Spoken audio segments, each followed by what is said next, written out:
You know, I've made this like weather condition danger thing, and then I've not written a description for what it's actually supposed to be. You catch a chill in the night and Oh have wait, to survive. Yeah. The weather turns sunny. Ah, what's this bright light? well, I mean, you can get like really badly sunburned in the snow one because it reflects all the sunlight just at you. Oh, I remember what it was. There's a storm, but it's actually a blizzard elemental. Is But- that a good enough weather condition? Oh no, I mean, if it was that, it would just say elemental.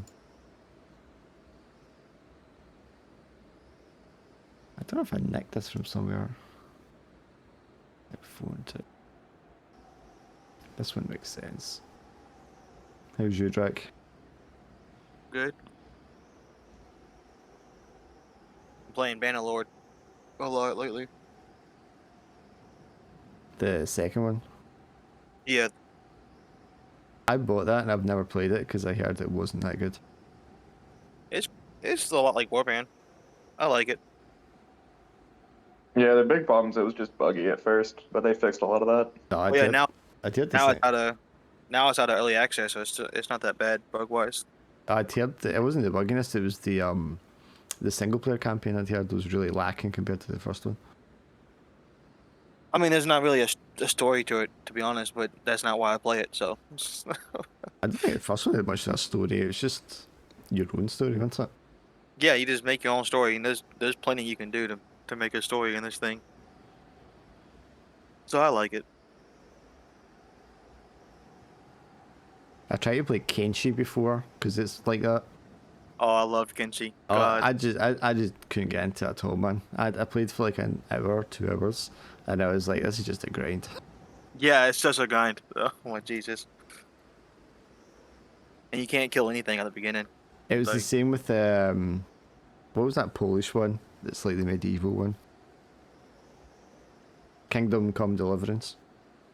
Yeah, I didn't like that too much. I bought that. Yeah, I put like an hour of that because it's exactly at that time that was exactly the kind of thing I wanted to get into, and I think I played like an hour of it, and I was like, "Fuck this game." It wasn't Yeah, bad. It Kenshi- just wasn't that great. You kind of just have to start the first day just running back and forth in Kenshi until your strength is high enough. Yeah, I can't be fucked with that. I just want to play the fun stuff. I don't want to do grind. Too old to do grind, man. That's when you just add mods, makes it easier, so you can skip all that shit. Yeah, but you shouldn't have to. You know what I mean? You just make a What? custom start where you start with one really overpowered character, but they have a terminal illness or something. Right. I don't know. Mods are a big part of the game nowadays. I don't like those are free. I don't have to pay for those. So I mean, I don't mind modding. I mean, XCOM 2 is my favorite game because of mods, but well, one of my favorite games because of mods. I played that recently. I just beat that game, XCOM 2. I You recommended it. I eventually played it. Yeah, the second that one's my favorite XCOM game so far. But that said, I've been doing a video series for it of playing through every single XCOM game in like chronological order. And the first one that came out way back in like the 90s, it is really, really fucking good still. I ain't played that one. I played the first one, but it wasn't the old one. It was Yeah, like the the enemies. But then, yeah. Which one is that, Dark? Is that Armada? The Or first it's- or first the- XCOM? No, it's the XCOM UFO, it was called in the States, and over here it was called UFO Enemy Unknown. But it's like the first XCOM is like a pure 16-bit sprite isometric strategy game. I'm playing with no mods as well. It holds up really fucking well, man. I think XCOM 2 got a little repetitive at the end for me. well, the old one, the first one. No, the XCOM 2. Like I was just playing it, and it was like, go here, wait, get interrupted about 20 times, finally finish my scan, go over there, repeat. You know. I didn't find that at all with XCOM 2, man. But I mean, then again, I played it first time and I spent so fucking long writing backstories for my characters. That was like half the game. And then the second time I played it, I had like 30 mods. to completely fucking spice it up. I liked it. Don't get me wrong. Like I got over leveled before I was even at the the end part. I was like, everyone was Dark, maxed you out. seem All my resources was maxed out. Dark, you seem like the kind of person who would, after one of them dies, just write like a 500 word paragraph about on their memorial thing. I'm not usually like that, honestly, but with that one, the first time I played it through, at least anyway, every soldier I got, everything they ranked up, I think, as if they got past the first rank, I would write a pure backstory into their bio. And it was just so involved, and it's the most involved I've ever got with those kind of games, I think. That's probably why it's like one of my favourites as well. But yeah, there's a lot of flexibility, man. I was I really like the annoyed nickname mechanic. That's what got me involved. When they got a nickname, that's when I started giving them personality. Yeah, I mean, there's so much customization, especially with mods. And you get all like language packs, so they're all speaking the proper languages and shit as well. It was really cool. Yeah, that was a little lacking. I think I had like an Australian person, but they were speaking had like a British like Yeah, you want the accent. I was Russians, like, what? you want like the Russians speaking Russian and all that kind of shit. Do you know what I mean? Yeah. You don't want everyone to be speaking with American voices. Fuck, then it's just like watching a Hollywood movie. Yeah, what is? It's not like it's Rocky 5. We don't want to hear the Russian characters with American accents. We were watching. I was moaning about this in chat with Black Panther, but in that one they have a British lassie, English lassie, playing the African princess. They have the Wakandan princess. They have a British guy playing the CIA American head guy, and then they have the American lassie who's playing a Wakandan person. And then did they have? I think they had an American person playing a British person, and we were like, why the fuck have you got like people playing each other's fucking roles with terrible accents? Just fucking stick to the proper nationality, or at least like a neighbouring country, so they sound similar, man. The English guy's American accent was atrocious, man. I was like, what the fuck is this film? But then it was so boring I halfway mean, they're through, I just gonna turned it start off, man. subtitling, making characters speak in their like own languages in Marvel movies. Yeah, I mean, I much prefer that. Force And people to read subtitles. they started doing that in a lot more films, but yeah, it's annoying. And there's so many like British actors and things now as well. It gets really annoying because like, oh, we're in ancient Egypt and they're all British. We're in ancient Rome and they're all British. Not even just British, but like English. And it's like, you don't get some fucking Italian actors to play Romans for once. I don't think I've ever seen that. Oh, Romans weren't Italian. You know what I mean? What's that TV show?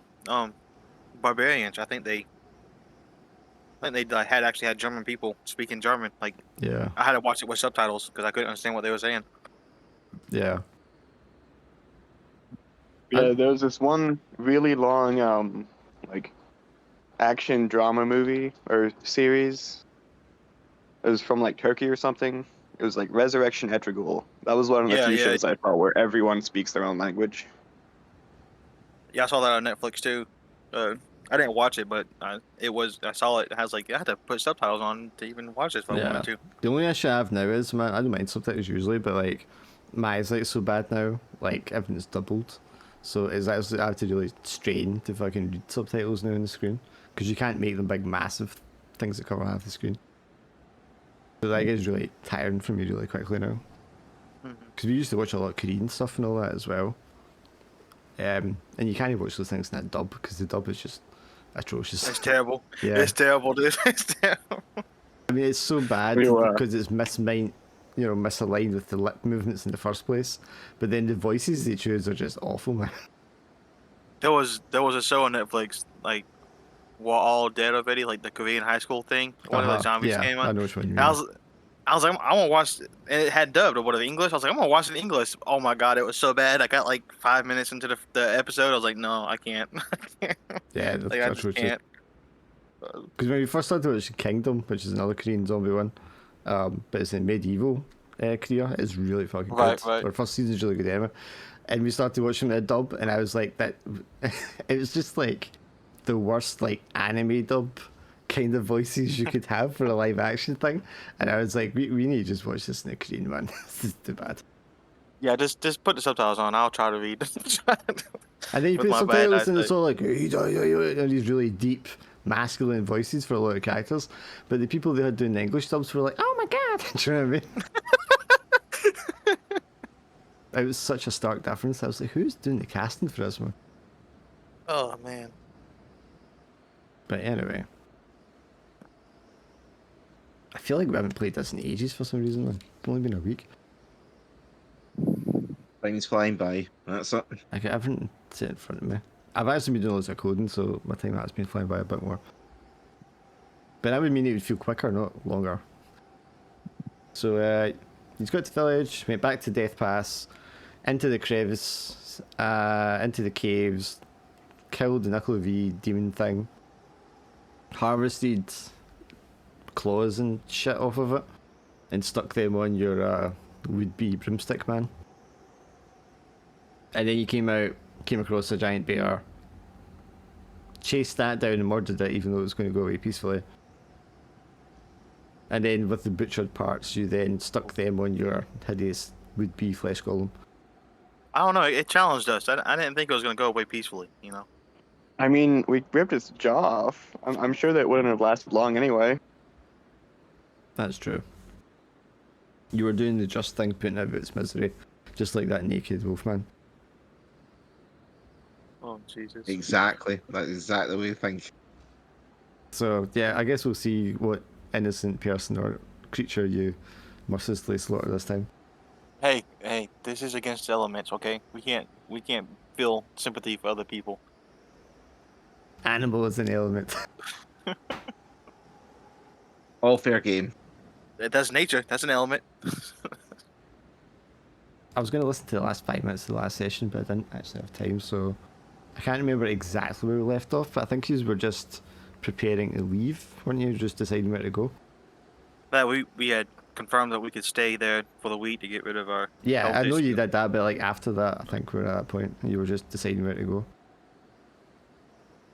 Yeah, we're deciding if we know we're Yeah, going to the Feelings tribe, and we're deciding if we're going to walk it or go through the river. Well, my boat's down, so I don't have a boat anymore. I mean, you're there for a week. You could probably requisition a boat and pull that out of gear slot. Because Right. it'd probably be something more like a canoe. A long canoe. And I would just do that. I mean, we're already on the river. Might as well just stay on the river. There's a branch that goes straight into freeland tribes. So 6 days walking, so probably 2 days sailing. Maybe 3 days, because it's all icy now. You'd be going up to like where the river starts, so it's going to be more rapids and stuff like that.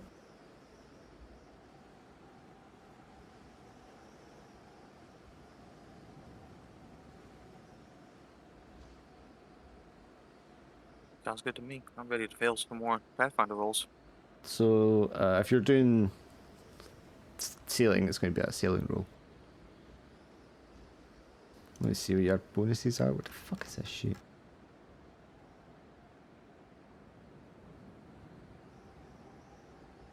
Oh, I thought this was the end of the document. It's just a blank page.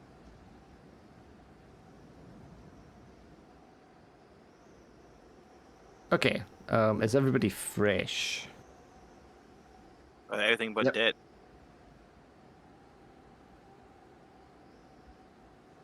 My gear is still down a little bit. Well, My- it's just my- the status clocks that count. So fatigue, injury, stress, cold, and debt. Oh, okay, I'm good then. Oh, Except see, for debt. yeah, I have 3 dead, so I don't know how that Yeah, same with works. that. Oh, the debt shouldn't matter actually. I should probably move that in the sheet. So it's fresh, and you're prepared because you've all got supplies. Right. So that's Just check, actually, are you actually are you going to activate your flesh golem thing this now before we go or not? I've got 2 ticks on supplies though. okay. So you're not prepared. Could I try to search for supplies first? You can, but then you'll be taking fatigue, and then you'll need rest to get the fatigue back.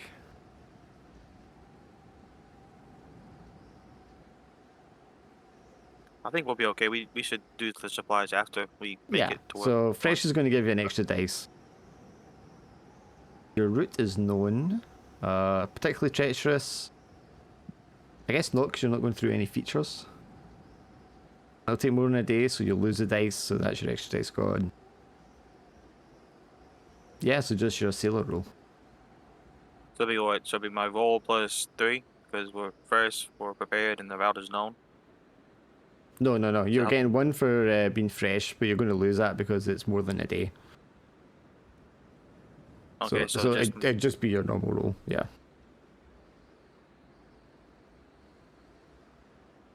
Unless you want to push it, which means you're all going to take extra fatigue. well, that's different, wasn't it? Because like, or are we not prepared or something? Because he has supplies marked. That's what it is, right? Yeah, Well, I can you're take a not prepared debt because you guys played. and get them back Okay. before we leave. All right, so my normal dice is just 4. I'll push it for 5. I'll take 2 fatigue for that. Thought my rolls have been going. It just as well you took the extra dice.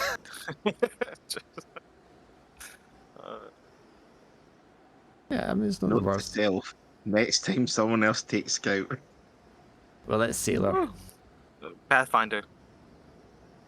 everything essentially. Everything. Yeah, just take everything I have. So is it 1 fatigue or 2 fatigue? You take 2 fatigue, and you're also it's 3 days, so you're also going to mark 3 supplies. Can I hunt while on travel?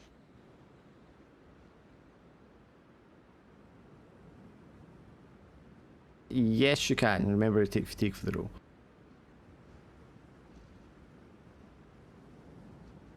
I don't remember what hunt's that. And also cold, unless you're going to mark supplies for a torch. Wouldn't torch be a gear? That's what it says as on the list here. If it's got under gear, then yeah.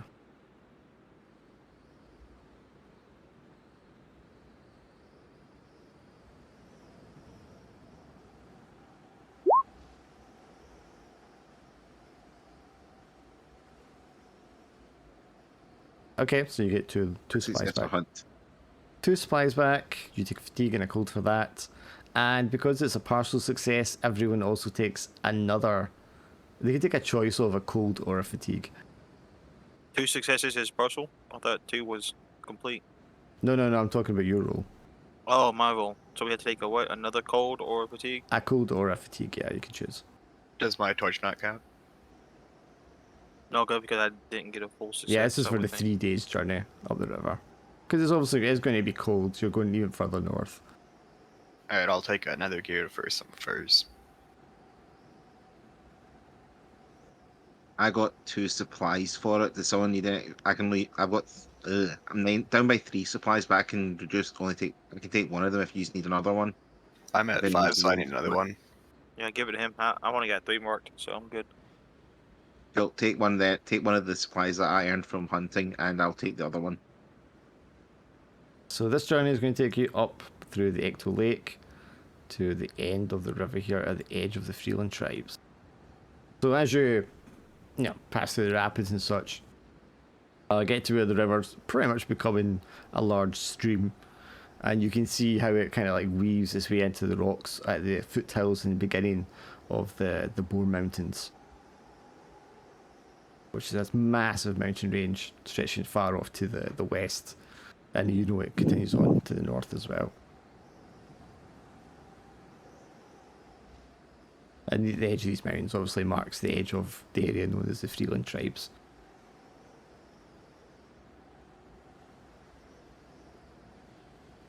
I guess once we get there, I'll try to search for some more supplies. Sure. Yeah, okay. It's probably like a lightly wooded sort of area, and like I said, like large streams coming down, converging, and forming a river. We should probably take a rest after that, right? You guys are, since you both rolled, you'll be at 3 fatigue. Yeah. Yeah, that's what I was going to say. Probably a bit of resting before doing sort of hunting and stuff. Rest Well, first. No, let him do that, and then we'll rest afterwards, because that will be a fatigue roll. Oh yeah, true.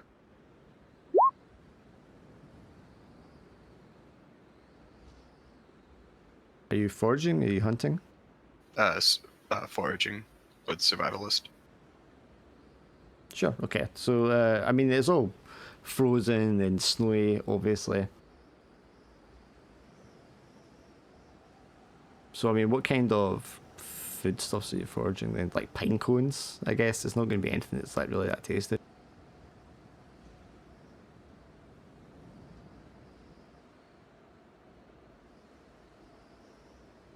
I guess just grasses or roots that are under the snow. Yeah, like dormant roots. They're going to sprout up whenever it warms again. Yeah.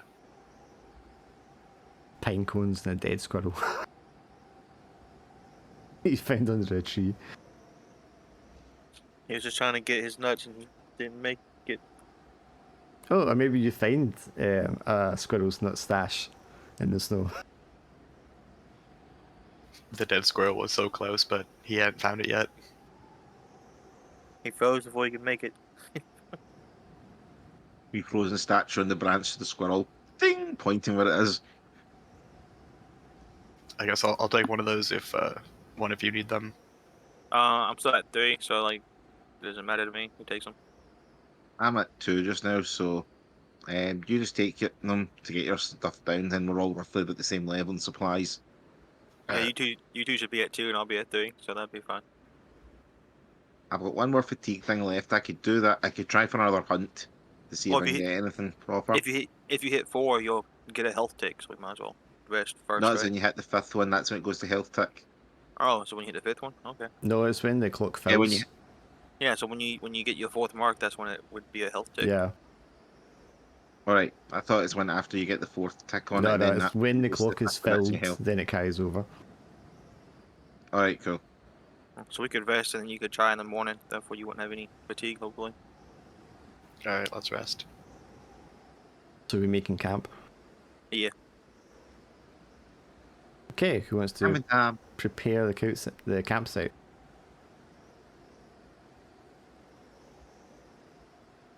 What would be relevant skills for that? Scout or survivalist? I can roll because I only have 2 fatigue, so I can do scout because I have 2 scout. Plus sharp eye would give me 3, and then up to you guys if you want to help or not. Well, if we help, we take fatigue also. Right. So I can roll 3 dice at least.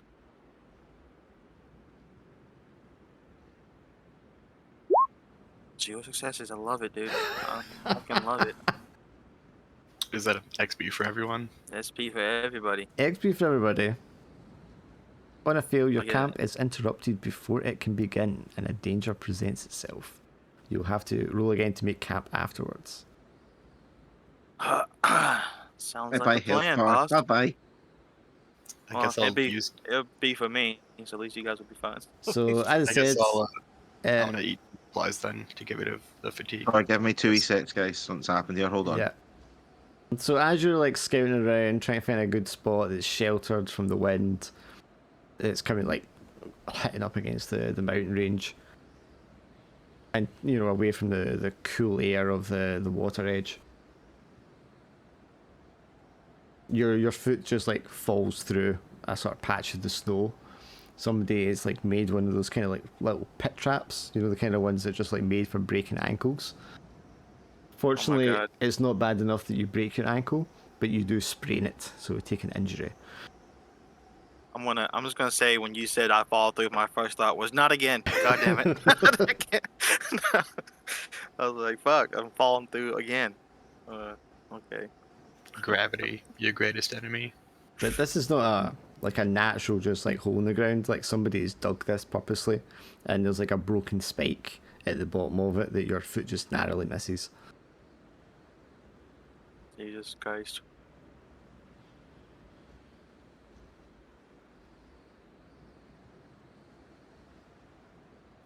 Are you all right down there? Oh, I didn't fall. It was just like it's like a foot trap. So like Yeah, I guess foot like trap, sprained ankle. half my leg is in the hole. Otherwise, I'm fine.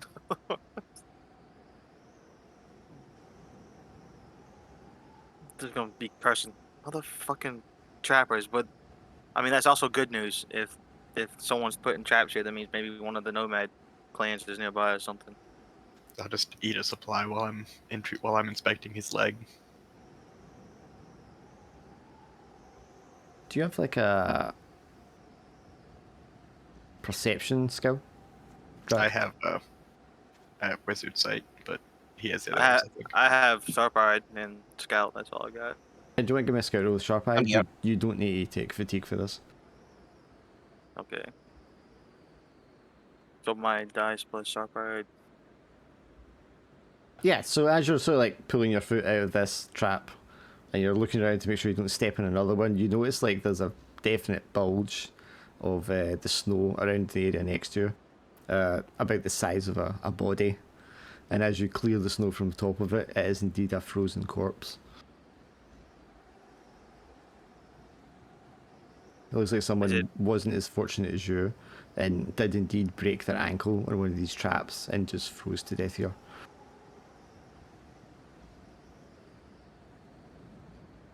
Can we tell like it might be hard to tell like where they're from, but can we tell if they're like part of the Freeland tribes or if they were just travelers like us? Judging by his attire, you guess he's some kind of trapper hunter. I guess I'll search them for anything useful while I look around, make sure nothing else is nearby. Okay, roll a d4 for me. 4. You can take 2 of either gear or supplies, your choice. Oh, I have no gear marked, so I'll take 2 supplies because I'm about to have to refresh my fatigue to roll again.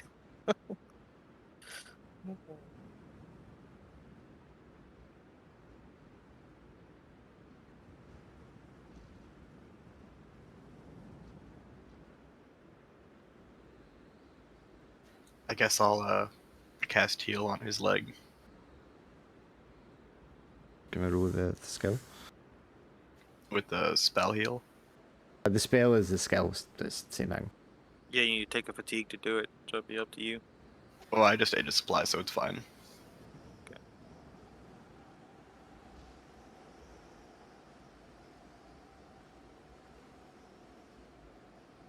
Yes, that will Goddamn. heal. Get rid of that injury. Just standing around, looking at your leg, just eating a piece of bread. Just pokes your leg and it starts to heal.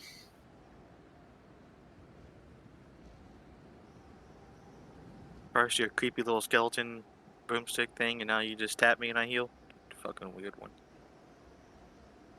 He just pokes it in the most painful spot, and then it heals. Oh, gotcha. So you cause me pain before you heal me. I see how it is. That's how healing works, isn't it? What kind of state is your flesh golem / scarecrow just now? Cold and wet with like bits of ice just forming around it. Probably making it even harder to move. And it just sort of standing, wobbling around as it attempts to follow you. Yeah, just. Oh, that reminds me. Once we set up camp, I gotta try to reanimate the whole thing. Yeah, because I mean, if you're just sticking. Strong. So there you go. I was saying make it bigger, better, stronger. It's like Bionic Man type thing. Well- Bionic Stick Man. Maybe eventually, but at the moment he's just kind of stuck on these fleshy parts, which I imagine just keep like sagging and flopping off, and like the weight just like turning them around on the end of the limb they've been attached to.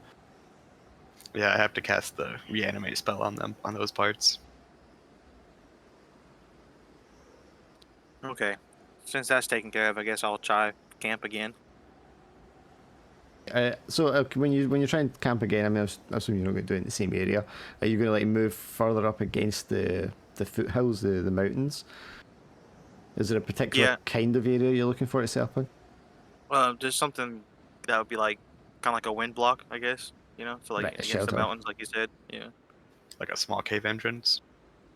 I don't know if I feel comfortable going into a cave, but you know, like against the mountains or a bunch of trees, if there's any trees nearby. Maybe we can I look love for this hunter's shed or his camp.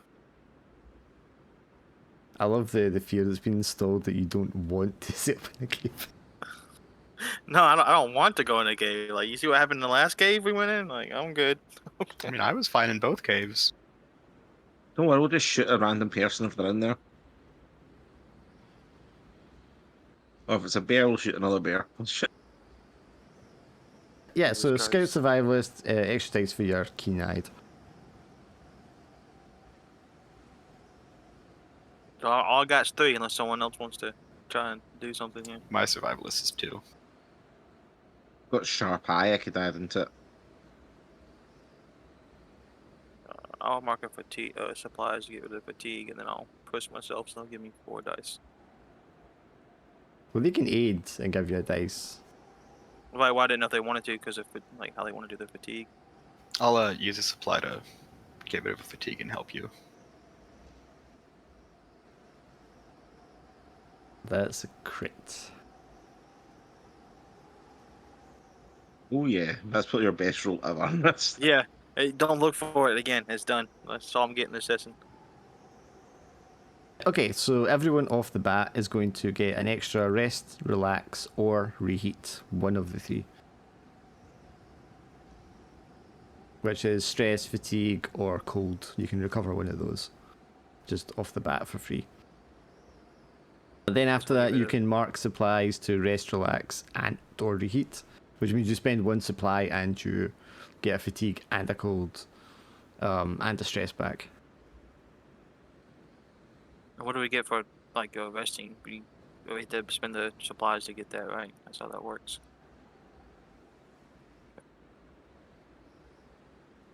Well, I mean, if we're just resting, we only get fatigue, but we don't get the other 2 back, right?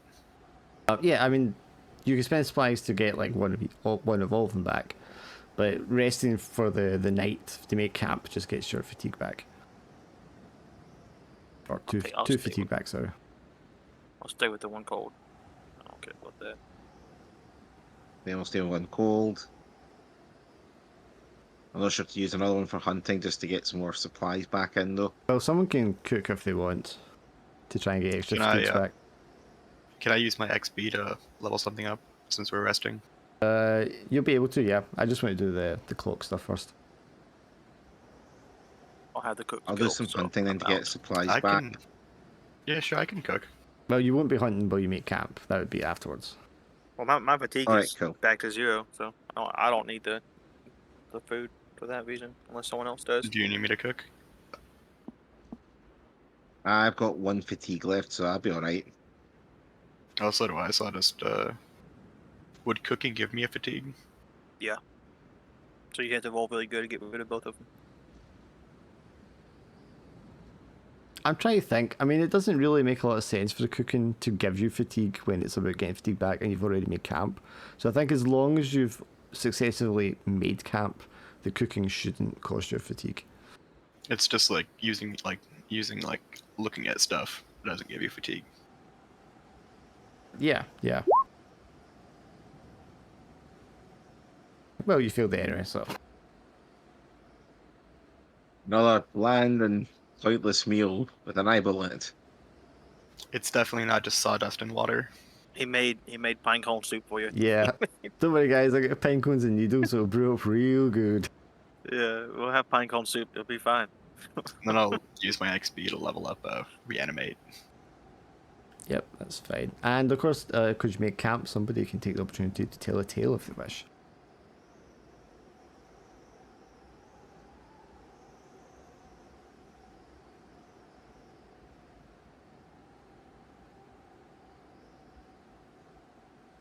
I always forget that we do that when we make camp. I gotta think of something. Who did everyone tell one last time? Yeah, we ended off. I told one at the end last time. You've all done 1 eat, so it's just fresh again. Yep. Starting back over. So I guess whoever's kind of got one to mind would be the best to do it. Everyone's like, I had some last time, but I kind of, it's been a while. Well, I kind of like to see like how the session goes, and then I do one. So I'm not the first one to do something. which leaves you to think. I'll just have something at the end. I'm trying to remember what I said last time. Last time I talked obviously about the thingy being cursed daughter.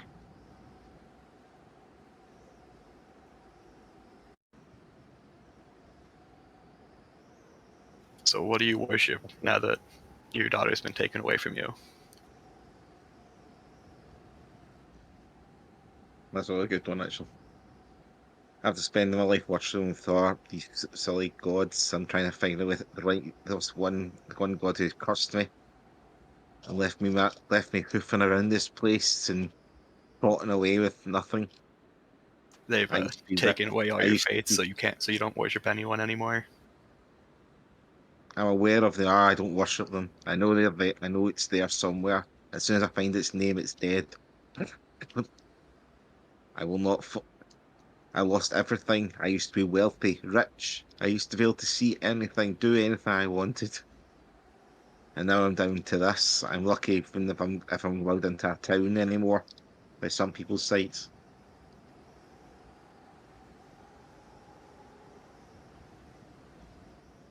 People assume that I'm a demon because of this bottom half of mine.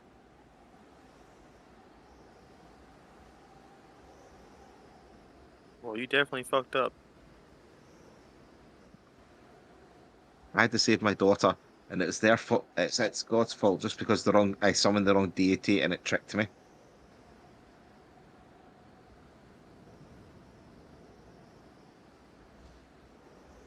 Classic rich person. It's So always the you one. you no Oh. longer worship anything then?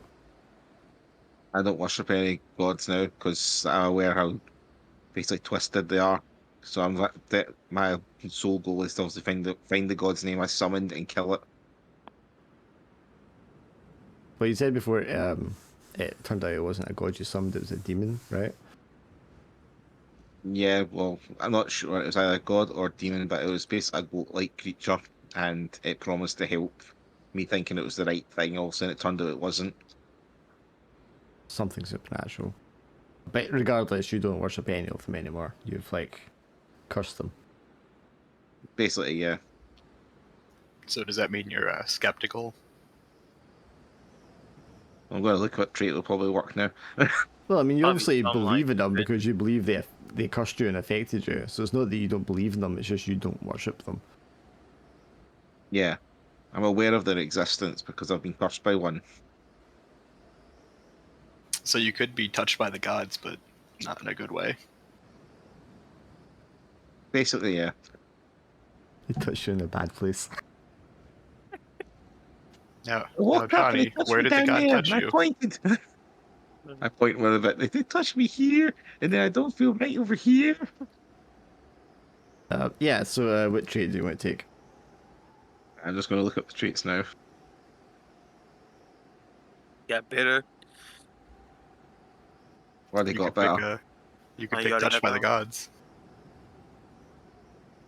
Probably that was quite good. Let me have a look what it says.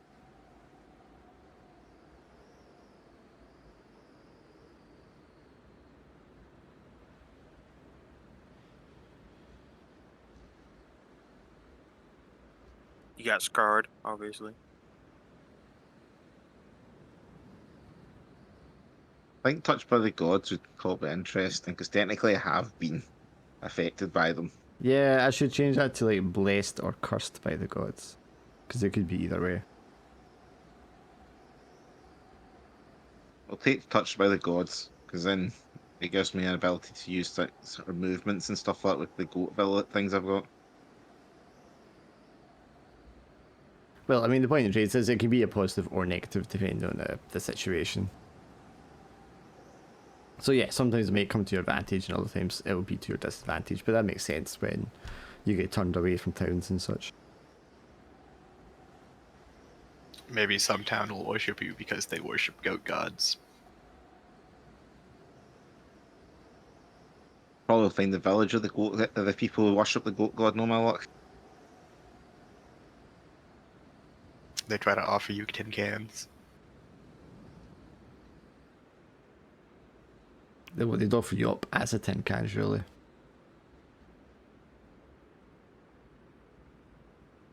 Okay, but you made camp successfully.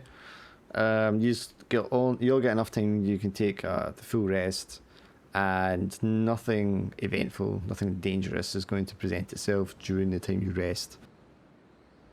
You just find a nice kind of sheltered area between some rocks and a hillside at the base of a mountain, which shields you from the worst of the weather. when you wake up on the next day, the winds have subsided, the snow has stopped falling. It is quite sunny, but it is intensely cold. And you know if you're going to go up and over these mountains, you're going to be going up in altitude, which is only going to decrease the temperature further. Unless you can find some other way around the mountains or through the mountains. Or if that's your intention to go that path at all. These are, of course, the Freeland tribes, and I don't know how much you know about the Freeland tribes yourselves. That's I up to you can guys. roll for lore master to see how much I know from them. Yep, indeed They're you a can. bunch of mountain savages who live too far from the forest. Oh my Jesus. So yeah, with the lore master, I don't know if you want to like describe what you think it is, you know, and then to see how accurate that is, or if you want to roll first and then make up something. And you can. Rolled and it's 0, so nothing. They're Yeah. too feeling. It's too far out from lots of the lores and knowledges I'm aware of. Well, at least you get XP. You don't want to just spout off nonsense and then hope it's right, or at least hope it's wrong. Yeah, I mean, I think you've heard tales. You've heard that they're like mountain men, the size of mountains, and they eat human flesh. Yeah, that's what you've heard. Oh my Jesus Christ. Maybe you've also heard like the conflicting part of that, where it's like they're tiny, like hunched over half men or people, and they're just like animals, basically a ravenous horde. The complete disdain for civilization. I'm just not gonna trust a word he said because we just saw a trap that I fell into, and I know giants didn't make it, nor did animal men. I'm just kidding. Oh. I love how you're the skeptic. You're also the skeptic when you heard the story of the demon. Found the demon. That was true though. They've been a monster, yeah. All right, I'm gonna set up a ritual to bring my scarecrow more to life before we leave. So these two wake up in the morning and you're busy like carving circles in the snow. Yeah, just setting up small fire and then building a little cage around it to put inside the scarecrow. So do you want to describe what you're trying to accomplish here with your bits and pieces? I'm gonna break off the arms from the staff part and just tie the arms and stuff to the torso with the vines and stuff that are stuck to it, Cheers for you, baby Billy. and then just hollow out the bear head and put it around the sack on top of it, and then put the hat we found before on it. It's also, to be clear, the bear that you got was like this massive, like 15-foot tall cave bear. Yes. So it's like grossly oversized to the thing you're trying to fit on. Yeah, so basically it's a stick, like a normal size like staff with a giant bear head and just giant clawed arms. Gonna be top heavy. 8 goes a hop, it's gonna fall. Yeah, and then Yeah. and then I'm just putting in the middle where its torso is just a small wicker cage with a fire inside. And what's that? Is that to like signify the heart, the core? Sure. I just didn't want it to be, I just want it to be on fire all the time. Right. I just wanted to double up my cheese and make it heat source as well. Yeah. Okay, let's see the roll for your reanimate then. I'm gonna use an extra fatigue to make it better, I guess. Yep. Did you spend a supplies or a gear for the torch? Yeah, I'll use I'll use a gear. Or I guess I'll use a supply since it's a heat source.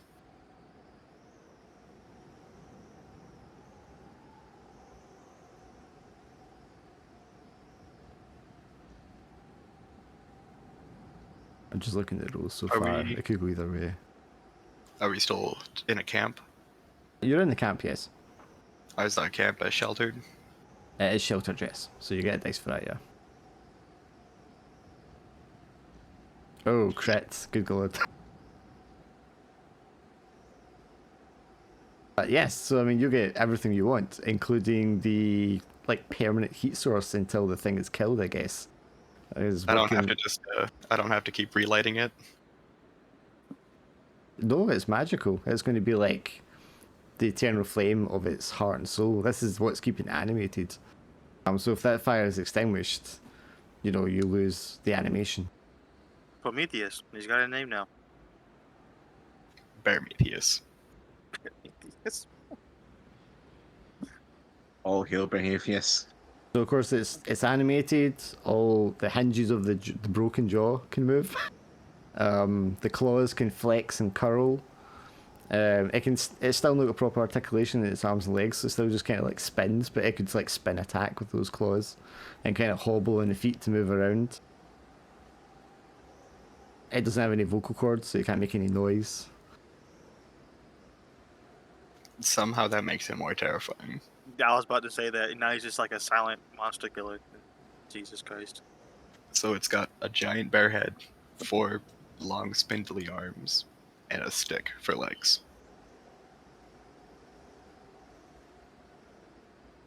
Right, now we've got a town, and we've got a worshipping statue people can worship as a cult. And we Yeah. steal all our money for them coming to worship at the cult. Yeah, so Evander and Runic wake up to this terrifying thing being animated.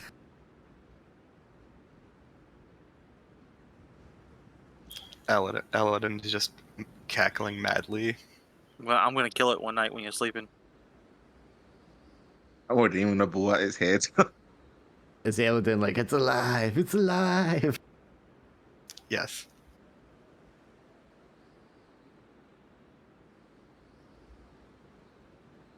I'm not sure what's more terrifying, Eldon or the statue or the creature. I mean, can Aladdin be even called a druid at this point? Has this gone You're too far? damn necromancers, goddammit. It's a very peculiar kind of druid. Oh, and then on top of all that, it has the little normal-sized pilgrim-like hat.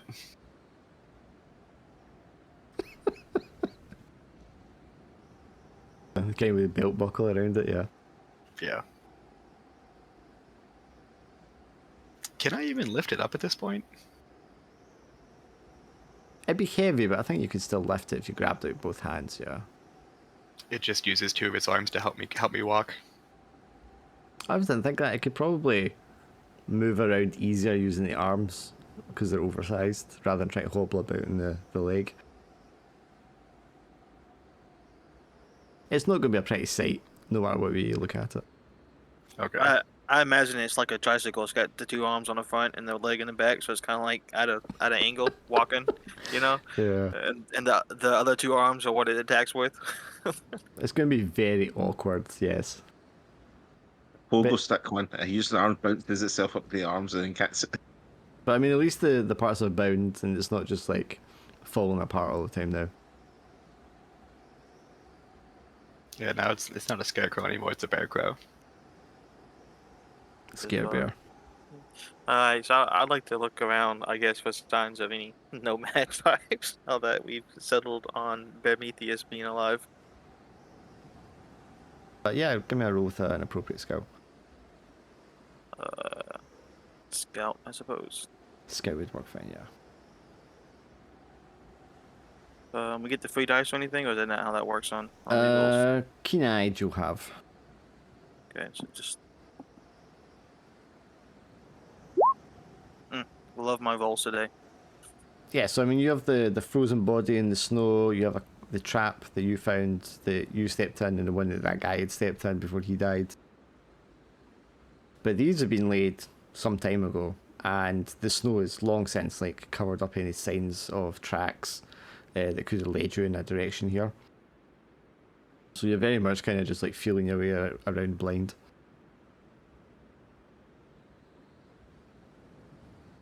And the temperature is like, I mean, it was cold when you woke up. It was freezing, and you knew it was going to get colder as you ascended, But as you're like looking around for tracks and stuff like that, I mean, you can physically like see the ice like forming around droplets of moisture and sort of crackling as it gets even colder and harder. The snow becomes like crunchier under your feet. The temperature is just like dropping. Right, I'm gonna head. I think we should try and head towards a cave for the warmth, for better shelter and warmth, and maybe work our way through the cave tunnels. You think that's where they would be taking shelter during the winter time? So this would be like inside the mountain? Well, I doubt they'll be parking themselves outside of the mountains when the higher and the colder temperatures are further up lies. Especially at harsh winters, you can imagine the winds blowing. They could probably rip apart buildings at one point. Oh, they must get really angry about winter then. They're probably used to it. They probably have ways to survive it.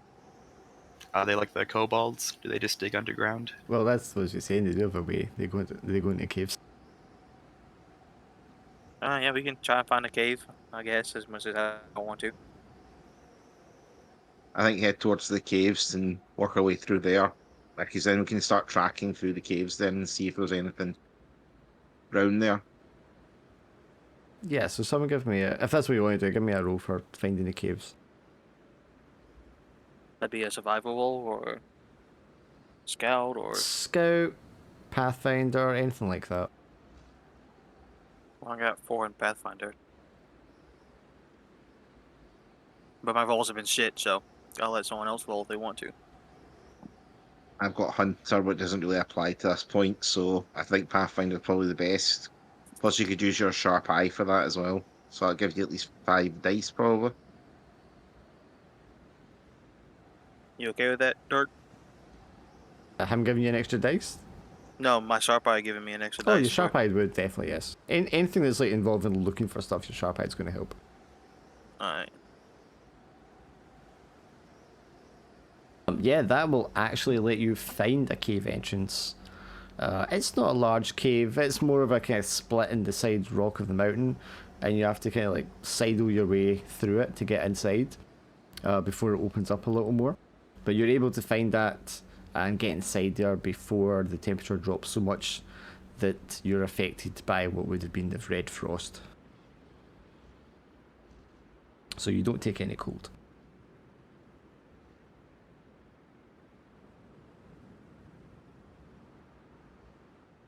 Okay. I was thinking I'll try it and see if I can find any sort of markings or paths through the cave, so we know if there's any type of like animals or anything dangerous going through it. Before you get too far into it. Yeah, sure, give me a roll with your hunter. Don't think. I'm marking fatigue, right? You got mark fatigue every time I rolled? Every time you roll, yeah. Should we take a short break in front of the cave, since we found one? Well, my fatigue is only at 2 because we were first and I did 2 rolls so far, so I'm so good for another roll. Yeah, I mean, if you stayed outside, you're going to take cold. Yeah.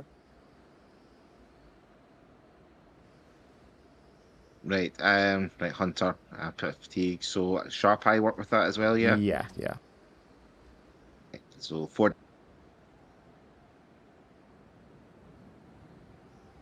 I don't know if you want to mark off a gear supplies for a light source as well, since you're like in a cave now. I have a light source. Yeah. Oh, yes, the game Yeah, monster Sparrow just leads the way, huh? you, I was going to say, you do have a light source. It is a light source and a heat source. But it's obviously the size of it and stuff and the shape of it is not very practical if you're maybe like looking for tracks and stuff, because it is going to completely fuck that up. Not Oh to yeah, mention- especially since the fire is wrapped in a wicker cage. So it Well, kind of- not to mention, if we do happen to find anybody, that's going to be the first thing they see. Right, I've taken torch, okay. Yeah, okay, that's going to be a crit. So you'll mark fatigue, you will not mark a cold. Yeah, I mean, you can tell that this cave has been used by animals in the past. Nothing as large as a bear. Maybe like a snow leopard or something like that. You can see like telltale marks and bones that would suggest a predator of that sort of like size. And you can deduce from the entrance what kind of thing would actually be able to fit in here. But there as you go deeper in, you can see the cave kind of splits off in a number of different directions, including like if you go down your belly and crawled through, you could like crawl downwards. And this sounds like there's water and a draft down that way. And there's definitely like sort of red paint that's been like hand painted on the side of the walls. And there's like depictions of hunting and animals there. That towards like the lower cave bit, like we'd have to crawl into that one, yeah. No, that's just in the chamber before that, where it's like further back away from the entrance. So people have definitely like, taken shelter here and occupied this space at some time.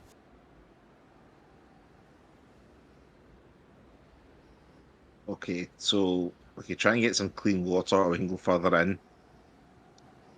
What do you think? Well, it's looking like it's like if this is a place people have camped at before, we might as well just take advantage of that, right? Collect some water for supplies later. Yeah, make our own camp here. While we try to decide which Or way at to a go next. conjunction. We're at a conjunction point, so I think he was describing that the water's down like that. We can hear water, but it's in the cave bits which are small. We'd have to crawl into. Yeah, you'd have to crawl Or- through to like the next chamber or the tunnel or whatever to find the water source. I could try and roll Dungeoneer, which because I leveled up after our last rest. So I could try that, and we can try and see what we can find in terms of like a path for a safe camp place. I mean, you can use a Dungeoneer like you would use Scout outside. We can do that. I got fatigue to spare, so I can, like, I don't know how I would assist you, but I could try. Well, we would need a You- fatigue to just go with him on the Dungeoneer check. Well, I only have 2, so I have 1 to spare right now. Yeah, but if you helped him with 1, then you would take 2. Yeah, but then I'd just mark supplies if I had to make the camp full. Oh, yeah. I thought Dungeoneer is different than like travel. Dungeoneer is just basically like it's me who takes the effect when like say scouting the travel because all of us are traveling that way. I think it's we all take a fatigue for that point. Yeah, Right, he's me Unless just Dungeoneer's played before. me just helping you though would give you an extra dice, and so He- I would take fatigue as well. he's not talking about making camp though. He's talking about just scouting around. Right, I was gonna help him with his scouting around, right? Like just so he has a better Alright, chance cool. of succeeding. Oh, okay. Well, That makes sense. Well, I've got Dungeoneer at 2. I've got a Sharp Eye, which gets it to 3. So if you're helping that, give me 4 dice then. You get a Right. dice by default, remember? I'll give you 5 dice. 5 dice then. You remember that you always have 1 dice no matter what. Well, unless you lose it because of things. Yes, that's another crit.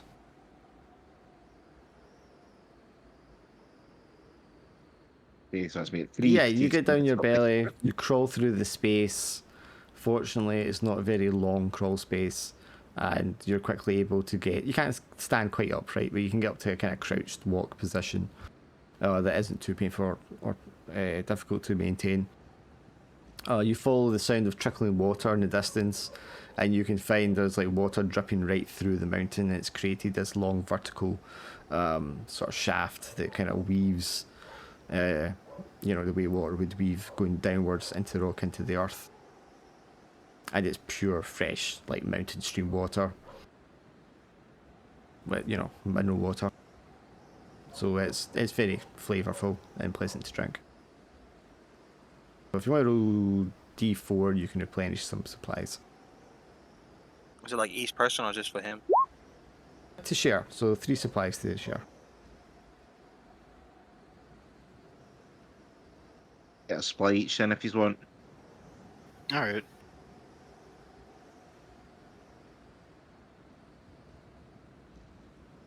I'll use mine to take my fatigue down so I don't hit 4. And in here, there's more markings on some of the walls, so people have came this far back into the tunnel previously, which would make sense if it's a water source that can be relied upon. Should we rest in here before we keep going down the tunnel? Yeah, it sounds like we need to because of people's fatigue. your supplies are like. So I've only got 2 supplies left in the end. I used my last supply for the scarecrow. So I'm at 5 now. I have 3, but I can rest. We can try to rest and get the fatigue back, and then we could try to do survival rolls or whatever. Right, so we need to try and get the supplies back as part of this rest then. So, So I guess follow this. our base. Oh, go ahead.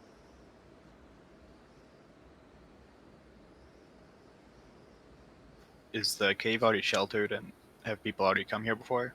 So it's basically already set up.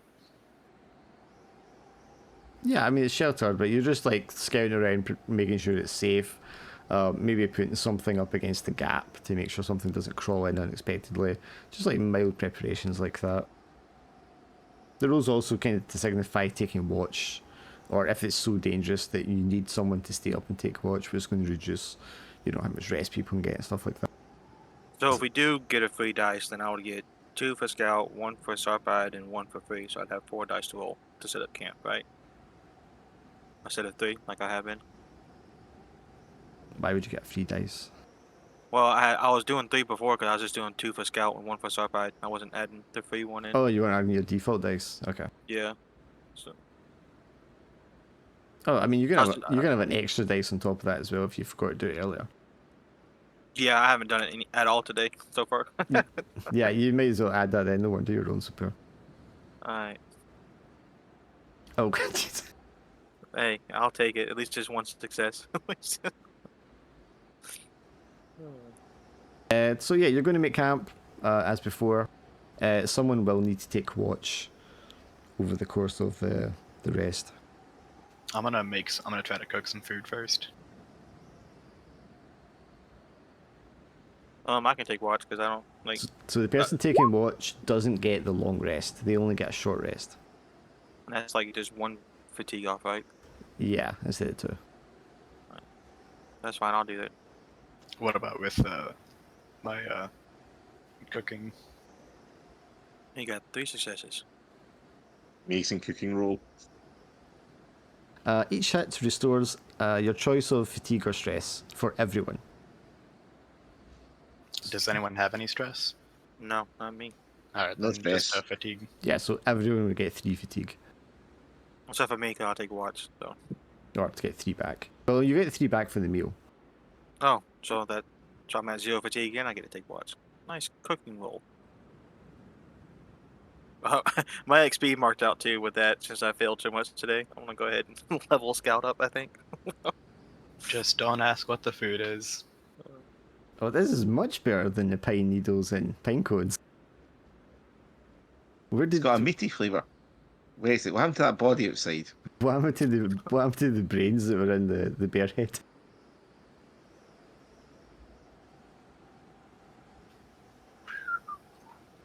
Just looks away That's some whistling. lima beans with it.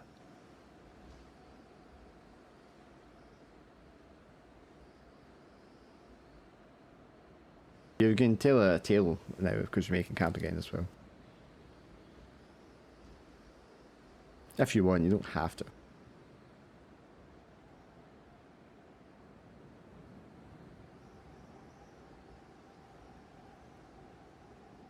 Or someone has to. I mean, otherwise, Alright, I imagine you're just like in this sort of really dark, quite thin, hard, rocky floor. It'll be pretty uneven. Although these like piles of broken bones in the corner and the trickling of water in the equidistant. With like a small campfire coming from your inhuman flesh golem thing. I guess I got kind of one with all the fails I've been doing. So like, how do you survive? And it's like through sheer will, because obviously I'm not good at anything. Like so far, I guess you guys can tell I kind of like get by on dumb luck or because I just don't want to die. So like my whole life has been first I fuck the world because it fucks me, so out of spite and through my sheer will of strength alone, because I suck at everything. I'm like that lucky guy that always comes back at the end of a very bad mission. He's like the only one that ever comes back. So the village sent you out because you're the hunter who always messes up the hunt. They sent me out because even though everything goes wrong, at least I'll come back alive to tell them how it happened. Please tell You me you're will taking try. the. Sorry. Please tell me you're taking the stoic trait. I was thinking either hidden depths or I have to look at stoic to see what that is. Never complains about hardship, but can be emotionally remote and difficult to love. There we go. I'll take stoic. Well, hidden depths works as well because you're resourceful and resilient. It's just a nice way of saying you're lucky. Yeah, pretty much. I'm gonna take hidden depths. I might do stoic next time I do a story.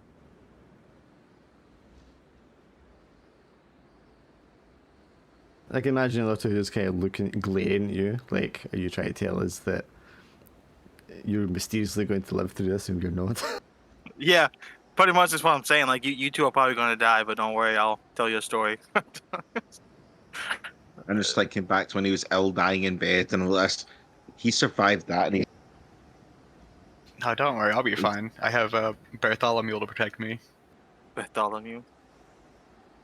The bear, like, silently moves its jaw. It knows it's being talked about. Imagine Runic is thinking about killing Evander in his sleep to see just how resilient he is. Jesus Christ. my hoof is but the size of his head, isn't it? I was going to say, because you'd all be kind of like miserable, but you actually had a really pleasant meal, so you're actually probably in good spirits as you go to sleep. Since there's water and this is the cave, there's a lot of clay around here, isn't there? Not necessarily. Can I? I'm gonna use. Can I use survivalist while we're resting to see if I can find any clay or just malleable soil around? Sure.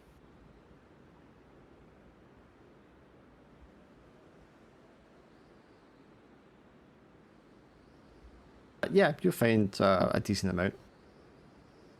I just want to start turning into a little like people-shaped clay Golem. people. No, for no reason in particular. Totally not going to animate it. He only has enough to make like miniature people though. They're not fully sized people. Yeah, and then I'm just putting them inside the wicker basket to harden. Oh my god. We have a wee Yes. stabbing army now. And while after he's done that and they two lay down to rest, of course, Evander, you are on watch, so you don't want to roll for taking watch that night. Scout, I'm assuming. Scout would work just fine, yeah. You get an extra dice just because of the camp as well, mind. And I just leveled that up. Yeah. Extra dice because of camp, you said? So extra dice Yeah. plus extra dice? Yes. No way I can fail with 6 dice, right? Wow. Wow, your rolls are amazing, man. Some games I have really good rolls, and other games I just always roll bad. I don't know. Vander, don't ever lose health. Bark. No, he's gonna be at like 3 health. Everything's gonna be a 1 roll, but each time it's gonna explode like 5 or 6 times. Yeah, I don't think so. Me either. I don't believe it at all. Partial success, whatever that means for the situation. Yeah, so while you're taking watch, I mean, it's a small space. The likelihood of something creeping up on you is, without you spotting it, is very unlikely. You would hear echoes and footsteps, you presume, from the caves around you. And from outside, there's only one entrance to get in there. And nothing does show up to threaten you. But the wind begins to pick up again outside, and you can hear it's like snow, but then it's like a hard pattering which you recognise as like hailstones. But that pattering turns to almost like a constant rumble, a thunder, and the whole mountain sounds like it's just been pounded like in a massive drum. It's just like these big thunderous kind of like claps all the time, as if like just hundreds and hundreds of hands are like beating on the rock from outside. Oh my Jesus God. I feel we should just continue inside the cave. Chances are there might be an exit to another part of the Freeland Tribes area, and it avoids us going through outside. You peek your head outside and you can see it's hailstones, but the hail are like the size of basketballs.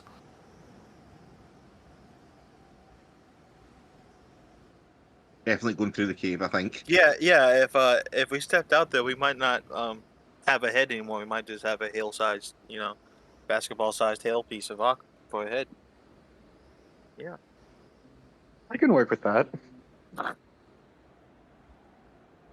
Unless you So- turn your flesh golem into a giant fire walking golem to burn away the snow and ice, I don't think we're getting out there. I think we would need some more wood for that. You know I was kidding. Oh.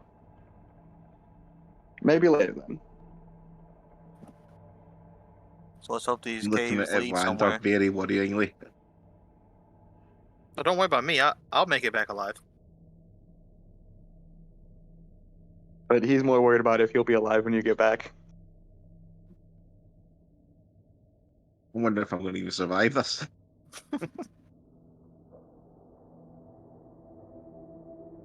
Well, I try it and I'll see if I can roll through Dungeoneer, see if I can find a way through these caves in some way. All right, so you know that there's where the water's coming through, and that goes downwards, almost vertical. But there is lots of other crawl spaces, cracks, and crevices in other directions.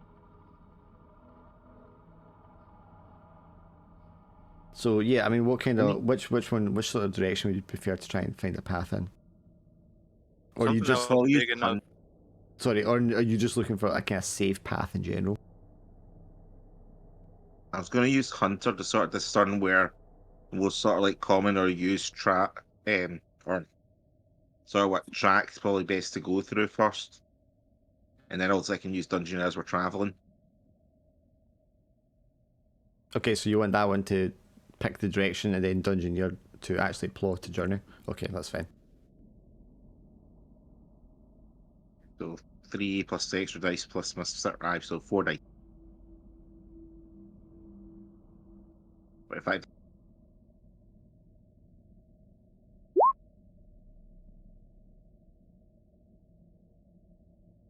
At least you still get an XP. Now successful. Yeah, Oh, part- so You use sharp ride, so you get an XP anyways. yeah, if you're using your trait, you also get XP. I didn't realise that. I'm probably due XP. Yeah, you should probably get another, at least one extra one, because you used it once before at least.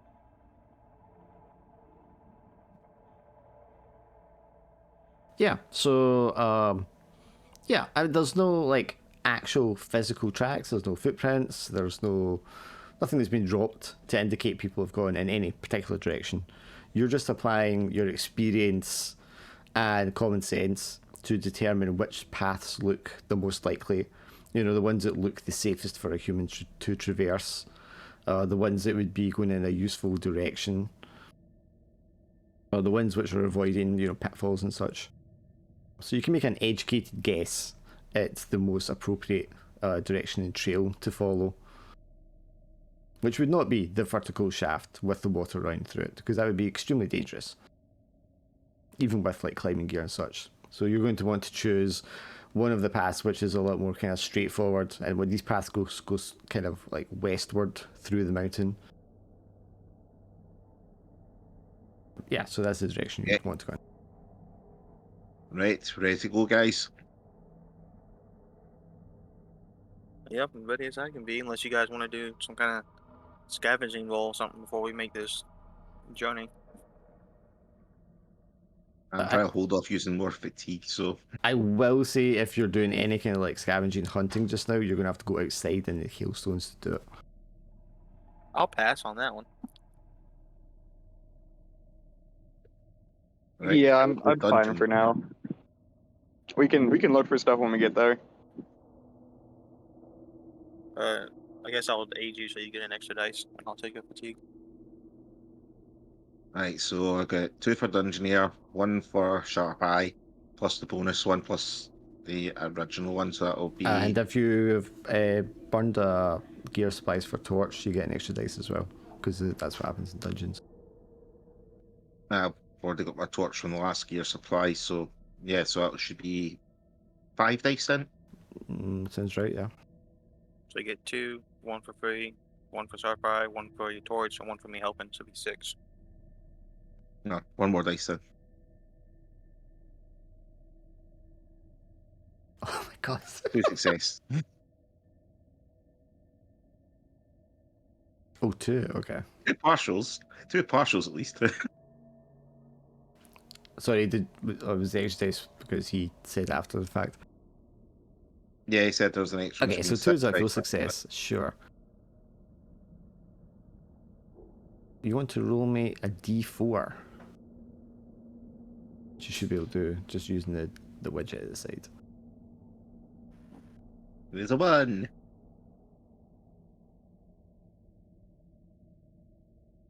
I should actually, because you don't know where you're going and you're not prepared, you actually had less dice anyway. But that's my fault for not remembering that. Okay, so you make your way through the passages, through the crevices. You're going to get down your belly sometimes. Sometimes you have to move rocks out of the way, big piles of like small pebbles and gravels that have kind of formed.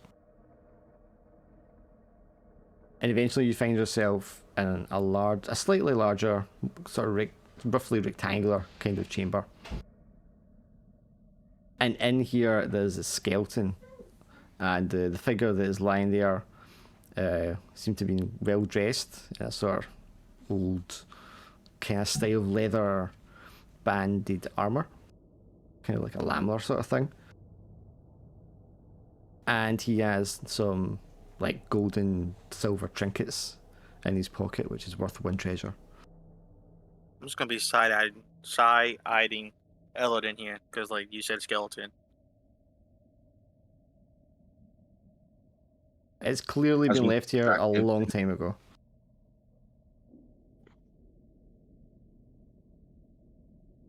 Alas, as our journey begins, we find another whose journey has ended. I'm gonna go little, over and pick up his skull. a little further on through this cave section here is an exit which takes you out into a small valley on the other side of the mountain.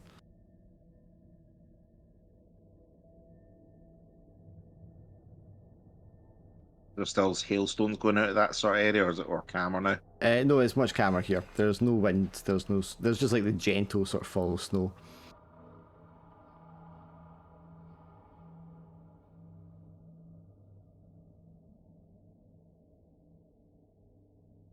Because I've got some treasure to get rid of my debt.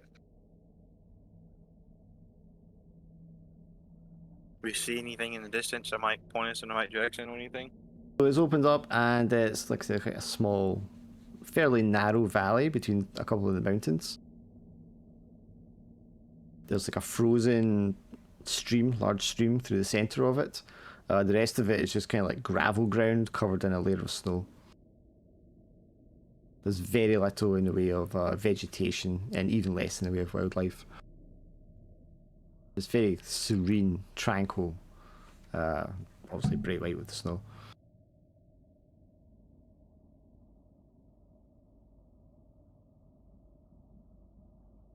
I think we should try and continue forward, see what we can find. Guess we'll look for signs of any like recent camp life or something here, I guess. Yeah, you could definitely scout around. While we look to see if any nomads have been here recently or something.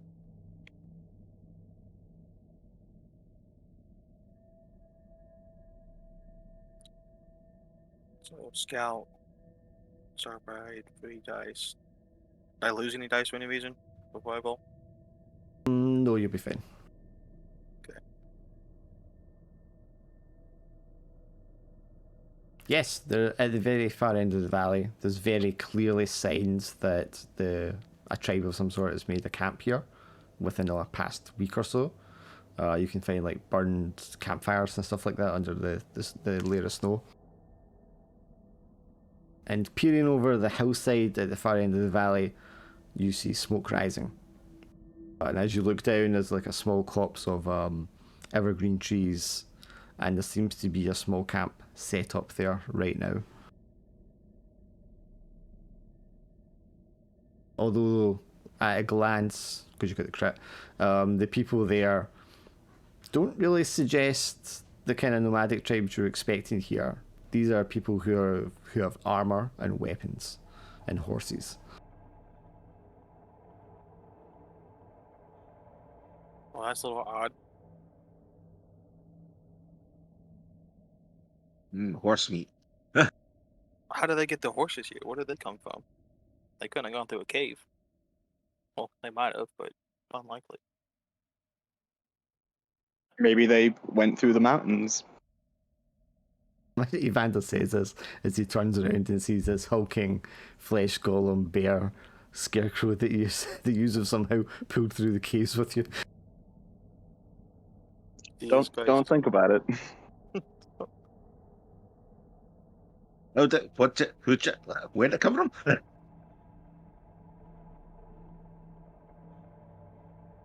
It's So just maybe- menacing, maybe like it likely. has burning coals for eyes, but then you realize its eyes are a foot higher.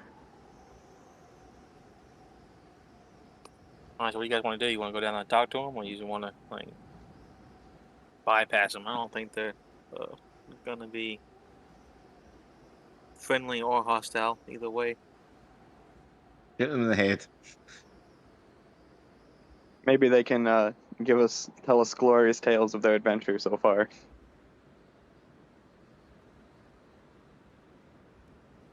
Oh, we regale them with stories of our own. Okay, so we have 3 options, and we're all separate in ideas on the options. So mine's kill them. Yours, yours to talk to them, and others just avoid them. Yeah, my last one was just to avoid them. So I'll leave it up to you two. I found them. You guys decide what to do with them. Well, I've got How many 6 options are- votes to 2.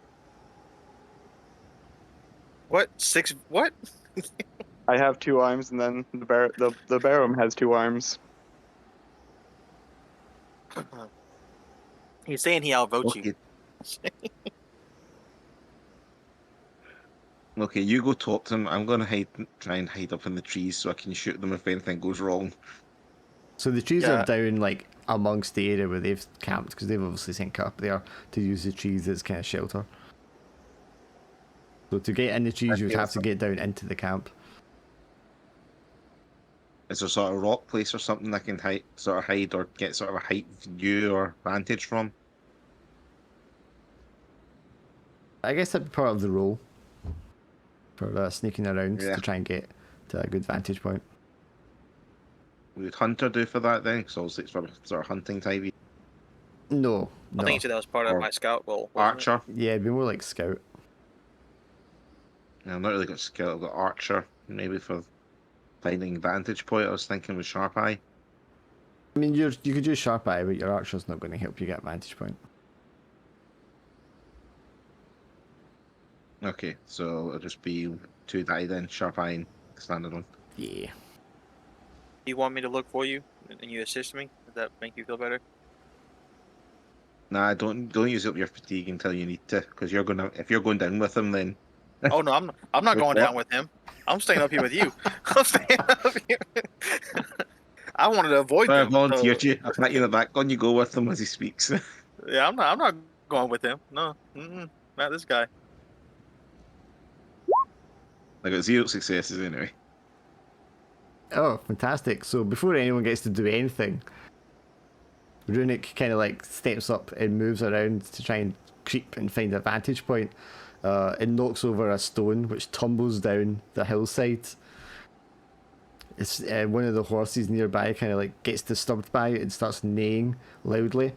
And a group of the people in armor and such turn around to see what's happening and look up, and they can look at you all directly.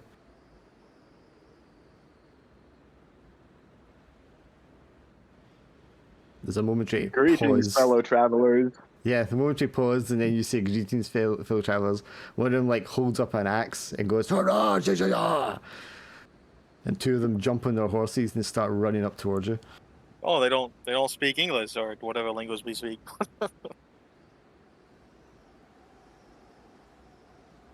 Two of them I'm just jump gonna- on these like large, very hairy horses and start thundering up the slope towards you. I'm gonna get behind the giant, misformed skeleton boomstick bear thing. Scare bear. Yeah. Gonna use it as a meat shield.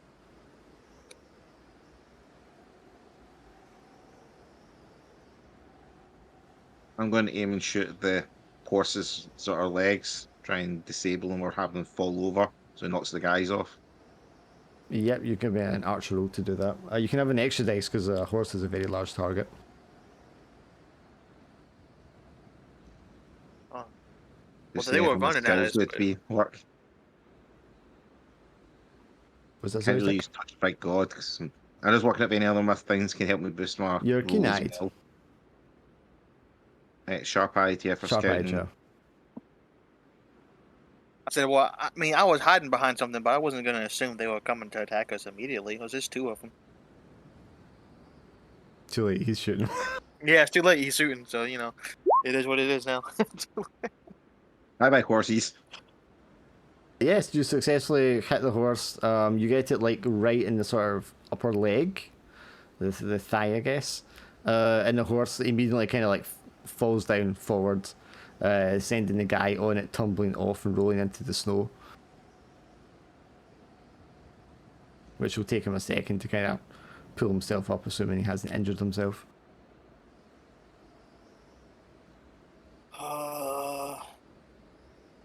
And I get close enough so I've got an arrow shot at his head, so and just basically say and just tell him don't move in a sense. Well, you have to be careful of the other one because there's two of them coming up. Yeah, the other one is still charging. He wouldn't have stopped charging when that happened. I'm I just gonna guess stand there calmly, right with my bear staff in my hand. I will take a shot at him with bolt, but not at the horse. I'll just at the guy itself. Okay. So I get 2 for bolt, 1 for free, 1 for sharp eye. Right? That's how that works. You get one for sharp eye, Joe. Do I get the 1 for free, or is that just on like You camp bolt? You always have a default dice for free. Okay. 0 successes. I love it, dude. Oh my god, that's hilarious. I'm gonna level up like a motherfucker if I don't die. Dark, do you wanna roll for the scare bear, or do you want me to? Oh no, you roll for the scare bear as if it was you. All right, what am I rolling for it? What would you want it to do? As the guy just dodges the arrow and gets close, I just want the bear scare to just reach up and grab him and just pick him up off the horse, and then topple over because it's picking up something too heavy. I guess you can roll the reanimate spell because it's all about its capabilities with your magic. So you can use reanimate as a skill.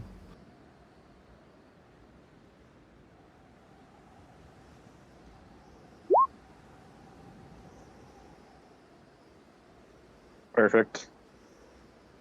It just pick him up and then the bear just falls over. Right, I'm going to give you a choice here. It can do what you ask it to do, but the bolt comes flying from Evander and strikes your animated bear scare bear. Or it can fail to do what you want it to do, and the bolt is going to hit you. Which is not a very good choice, but Okay, just then the bear just has a bolt sticking out of its head. I know it's a magical bolt. It's a spell. Hmm. What element is your bolt? Or is it just pure mana? Well, it's not. It just- It's just. it. Sorry, there you go. I think it does say pick an element, but like when I looked at the spell, but Was it? I'll just stick with like pure energy, like it wouldn't be any kind of element. Yeah, you just been thinking like a mana bolt. I mean, it's not enough to destroy your animation. It just means your animation takes damage, which means you take damage.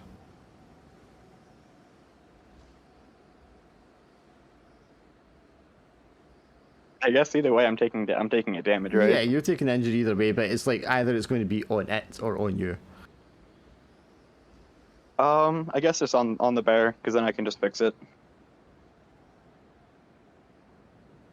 Yeah, you're about to have like a bunch of bodies that you can, slap back on Yeah, it. so mark an injury, and story-wise, the injury is on the bear.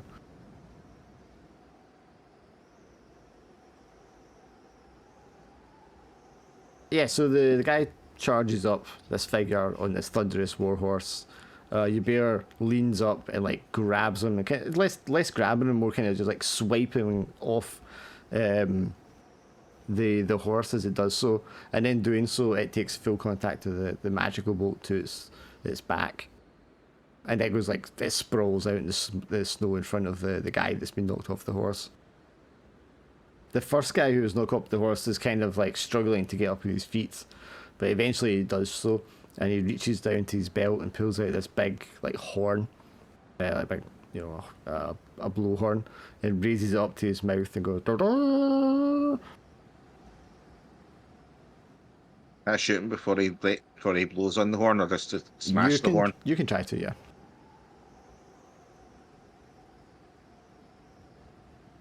Archer 2, 3, 4, 9.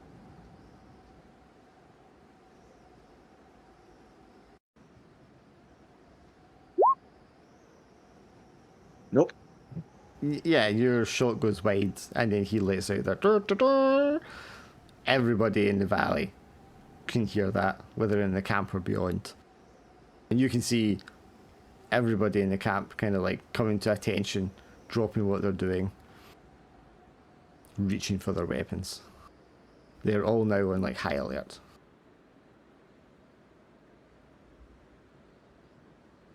Can I try to like commandeer the horse that is now riderless since the bear knocked him off?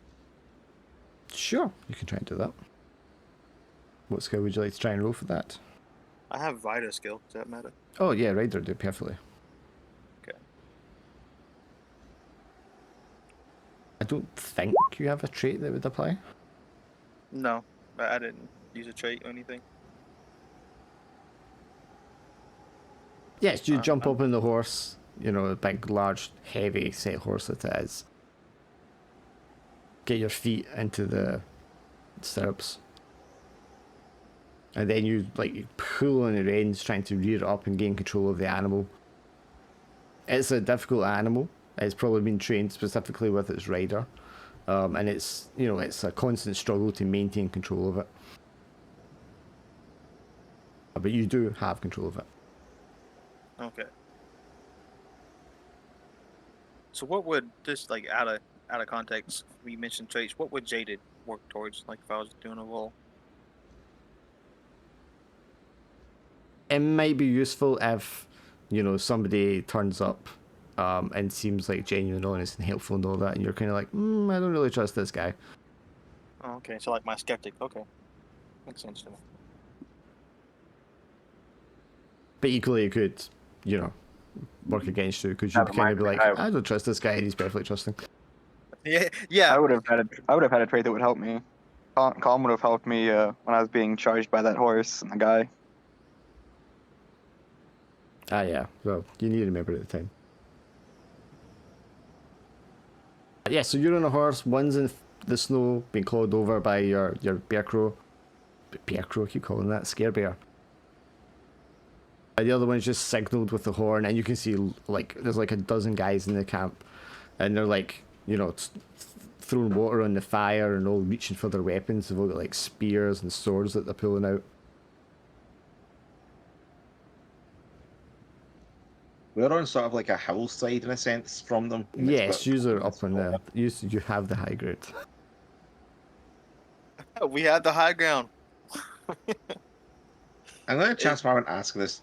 Because I've also got my like legs, can I use them sort of with the trait Touch of God to sort of slam the ground above so it would cause an avalanche down on top of them? I don't think, because we've established yours as a curse that you've been touched with. I mean, you can try and do that. I'm not sure your trait would come into play. Could we do a rock slide instead, since we already knocked one stone down? That's how we alerted them to our presence in the first place. Oh, just heave some rocks down at them? Yeah, I mean, you could try to do that, yeah. Yeah, try to use a combination of magic or the bear or whatever to cause some kind of Yeah, you giant could do rock slide. that. But the one guy that you just knocked off the horse is up kind of amongst you at the moment anyway. But yeah, I mean, you could use your hoofs to stomp at the same time that you're kind of using the horse to like try and stomp and knock over or cause an avalanche. Right, I'll do that then. So it'll be one each basically join in. Right, we'll leave the guy to the bear if we can, and then we'll try to cause some kind of rock slide to slow the others down, or Do you kill want a me few to or roll the whatever. dice for it, or do you want to roll the dice for it? Do you really want me to roll a dice for it? I'm just gonna ask that. I'm just gonna... I'm just gambling a bit. So it's one dice normally, and then a dice each basically for that would be. Yeah. Or Well, hang on, you said dice each. What's your extra dice coming from? Oh, touched by God. Yeah. So he's got dice, so no skill that would go along with this, right? I don't think you have any. no. I don't think causing an avalanche is a skill. Right, so just be a basic dice, and then one for free, and then Then one his for me to trait, just which be is giving him. an extra one. Right, so 4 dice total. Are 3 you- dice it'll be if you're helping me. Yeah. So. There's the normal one, the trait, and you're helping me, so that's 3 dice. Don't you get one for free always though? Don't that be 4? No, that is including his one for free because there's no skill. Oh, so that's right. You roll 2 or give. Okay, I remember now. No, it's not working. Yeah, I've got you your- start stomping and howling, and you're like charging the horse up and down and like kicking your foot out against rocks, and just nothing is happening. All you hear is "Roar, roar, roar," and there's like 5 or 6 of the guys have like already grabbed their weapons now, and they're like trudging through the snow, running up towards you. The big black billowing fur capes blowing in the wind. I guess I'll start sniping them then. What are you guys doing? It just turns to look at them running back and forth. They're stomping their feet. The guy gets up off the ground in front of your scare bear. And he like draws a sword from his sheath.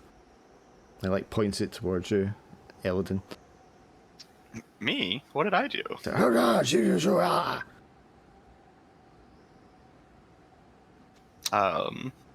Sorry?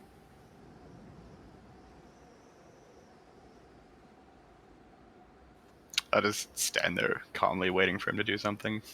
He, Just raise my arms in the air. he moves the sword from pointing at you and points it down at your scare bear lying on the ground. He lifts the sword up as if he's going to like decapitate it. I just grab it by the stick and just heft it into the air and just slam it into the ground. The staff part first. With the intention of doing what? Just sticking it into the ground so it's standing up. So that it can attack or it can defend itself. Is it Like, to what's the... intimidate him or what? Or to show that you Sure. mean no harm, or like what's the intention? Just so it's not on the ground, so it's standing up. Yeah, but you must have a reason for doing that. Sure. I'm trying to intimidate him with my I mean, if you're doing it just to try and be funny, you can say that. I'm just using it to shield myself. Okay, to try and put it between you and him. Yeah, so you can't just like decapitate it, even though that won't do anything. Okay, I mean, if it's standing upright, you can still try and decapitate it. It might be easier.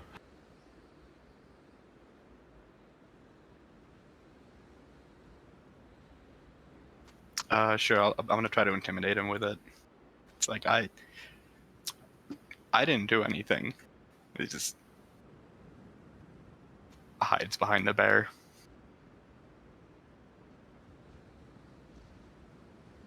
Do you have any kind of skill or trait that applies to intimidating someone? Orator? What's that?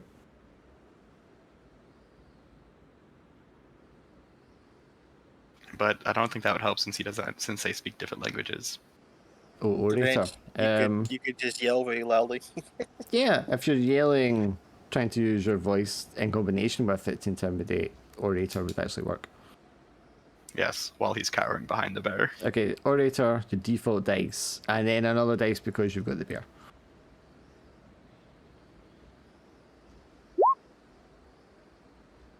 somehow it works. Sure, you grab the bear and start to like bellow and yell at him and stamp the bear into the ground in front of you. And he's just like, what the fuck is this guy doing? What the hell is going on here? It's this crazy shaman witch doctor with his fucking scarecrow bear head.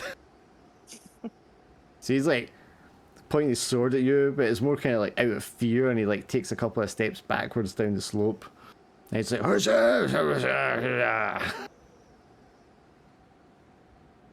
Does anyone among you speak the whatever language this is? I don't. I'm gonna take a sniper shot at the ones running up the hill to try and buy us more time. sure. No, he's shouting that at the people who are running up the hill. Oh. They probably all speak the same language, dude. But I don't know. There might be one of them who speaks the common language. Yeah, do you want to roll and give me the shot, Evander? Yeah. Does he shoot the one guy who does speak the language? Jesus Christ. You know what? If I'm leveling up already. Like I can level up again twice this one session. I failed so many times. That is insane. You've not even like got a low amount of dice. It's 4 fucking dice. Statistically, you should be getting 1 every time. Is this it? The guy that was already wounded, been knocked off the No, horse? this was at the people that like were coming from the camp. So Alright, like so just the crowd. Okay. Yeah. Well, I don't know why I'm asking. You missed anyway. So Yeah. yes, you fire a shot at them, and under better circumstances, maybe it would have intimidated them, and they would have stopped to figure out what was happening. But this is just, they're under attack. They're infuriated. You can hear them all bellow this thunderous, terrifying war cry that they've obviously well practiced. You can see the blood stains on their weapons. They haven't even bothered to clean them, and they charge with furor up the slope and close the distance between you and Runic. One of them dives up. Well, the guy that's closest was wounded already. Sort of surges forward and like swings out with his axe and sinks it into the horse's knee, causing it to tumble over and you to fall off. Jesus Christ. I was gonna use the horse to keep my distance, but I kept failing to roll, so Does that mean they just run past me since my arms are up and I'm hiding behind the bear? Well, the one guy has kind of got you. The rest of them are like, because he shot at them, they're running up towards him. Does anyone can tell what sort is the leader of the group or anything? Probably.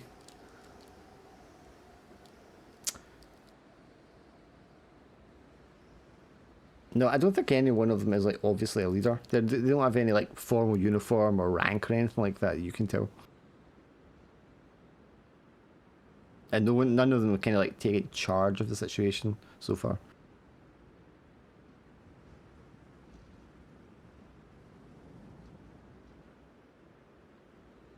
So what would you like to do, Runic? I can try and take maybe the guy who's slit the injured odds and hold him hostage, see if they'll stop running and attacking then. Yeah, well, the closest one, the one that you knocked off the horse, the one that just knocked down the horse that Evander was on, he is the closest and visibly kind of like injured. He is a kind of like limp.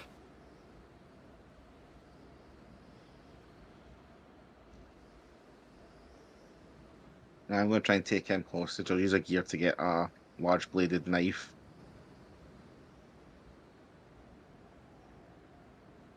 You want to spend the gear for a large blade.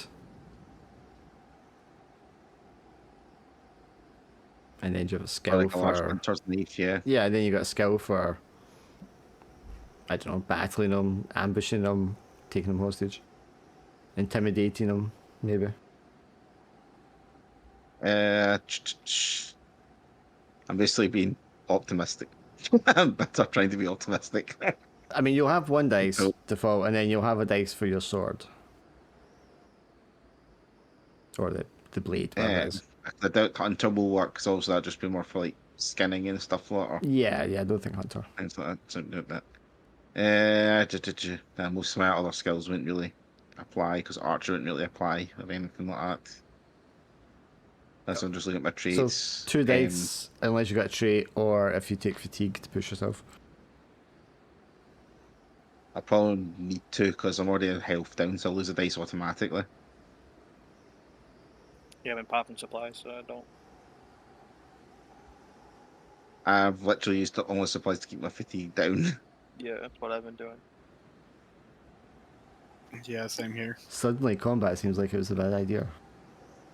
I wanted to avoid it. I wanted just to go talk to them, see what they knew. I don't think you'd have talked to anyone that speak the same language anyway. So Well, maybe if someone hadn't attacked them. I didn't attack them. I accidentally startled them. And they We're just attacked back us. here arguing So while you, they're still. yeah, you got 2 dice to roll then, Runic. Yeah, I'm just taking extra feet so it gets back up to 3. So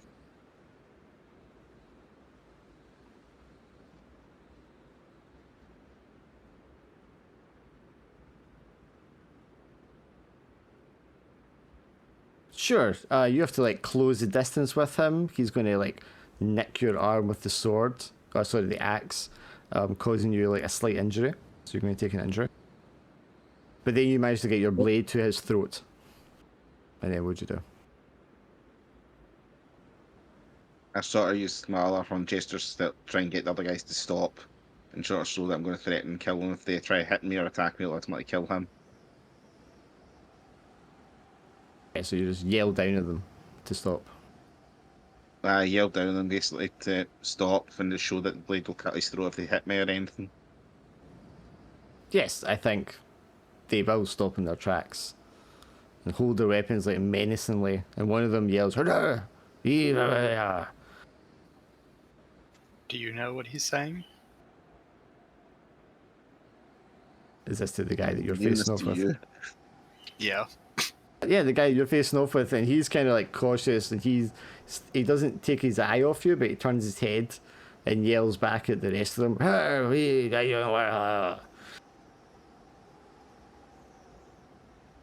Less and less I'll look decisive over at as the they crowd do of it. them and just look over at the crowd of them and just wave hello.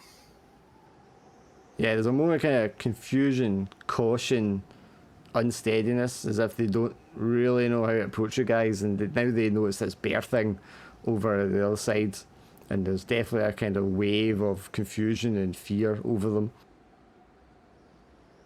The guy who you're holding your blade up against his throat, he yells something to them hurriedly, and the rest of them clearly reluctantly sort of like put their weapons back in their sheaths or on their belts, or at least lower them.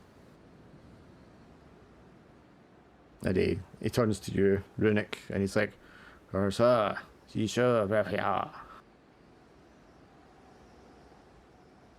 Yeah, I take the blade off it and sort of throw my hands up as in not threatening, not her to fight.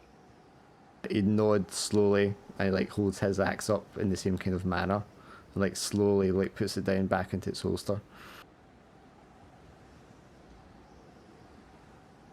I sort of try and use hand gestures so that we're sort of like pointing at like myself and then saying we're traveling and sort of trying to make a symbol of some sort of any sort of universal symbol saying like looking for someone or looking for like a child. Indicating you're searching, yeah. I think that's probably about as far as Yeah. the language barrier can get. Yeah, basically indicating we're searching. Yeah, so he nods and he like waves, motions to the other guys with his hand to like lower their weapons. The one that was looking at the bear with and he had the sword out backs right up against the other guy and like says something quietly to him. And then at that moment that guy turns around and like looks over kind of cautiously at the bear and the druid. And they have like a small exchange in their language between them in a sort of hushed tone.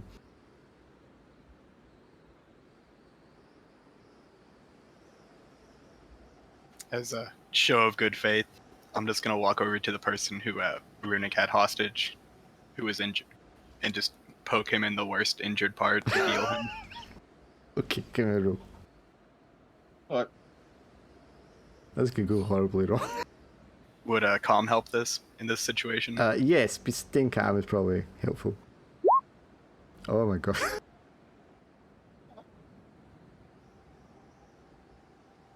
Yeah, so you poke him in the most painful place possible. He lets out a yelp of pain, and the other guy standing behind him immediately butts you in the head with like the pommel of the sword, causing you an injury and knocking you to the ground. I just land on the ground and start laughing. He then jumps on top of you to pin you, and the other guy, you know, he like leaps forward at you, Runic, and tries to like rugby tackle you to the ground. As soon as the guy tackles me. Oh, sorry, you can do something first. Maybe second thinking. Well, you don't have Alright, time to think. He's jumping at you. I don't quite think I'm going to try and do. Well, you can dodge out of the way, or you can not. There's your choice. I'll dodge out the way. Okay, roll my dice.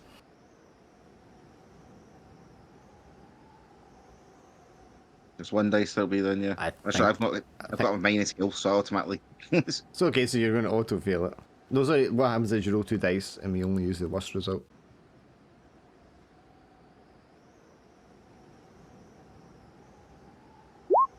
Which is a 1. Yeah. So he like tackles you around the waist, knocks you to the ground, knocks the wind out of you, and then he like gets his elbows up over the joints of your arms so that you can't raise your arms against him.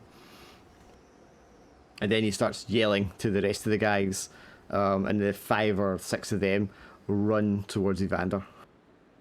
Yeah, I'm gonna be booking it out of there. Like, just see you guys. Better, you know. I can try to save you later, but if I get captured, we're all fucked. I tried showing good intentions, the spell didn't work. It's because you described it as well as like jabbing him in the painful part. So you obviously thought you tried. I know, but you obviously thought like, "Ow, he's attacking me." I love the fact that I've calmed the situation to a point in which we'll be able to walk away happily, and then He jabs him in the injury. But that's how you heal people, isn't it? It's hilarious. Christ. Okay, so you might just book it and run away. Yeah, I'm booking it, running away. What do I need to do to try and get away safely? Okay, so minus 1 dice to start because you're in the snow. There's a bunch of them.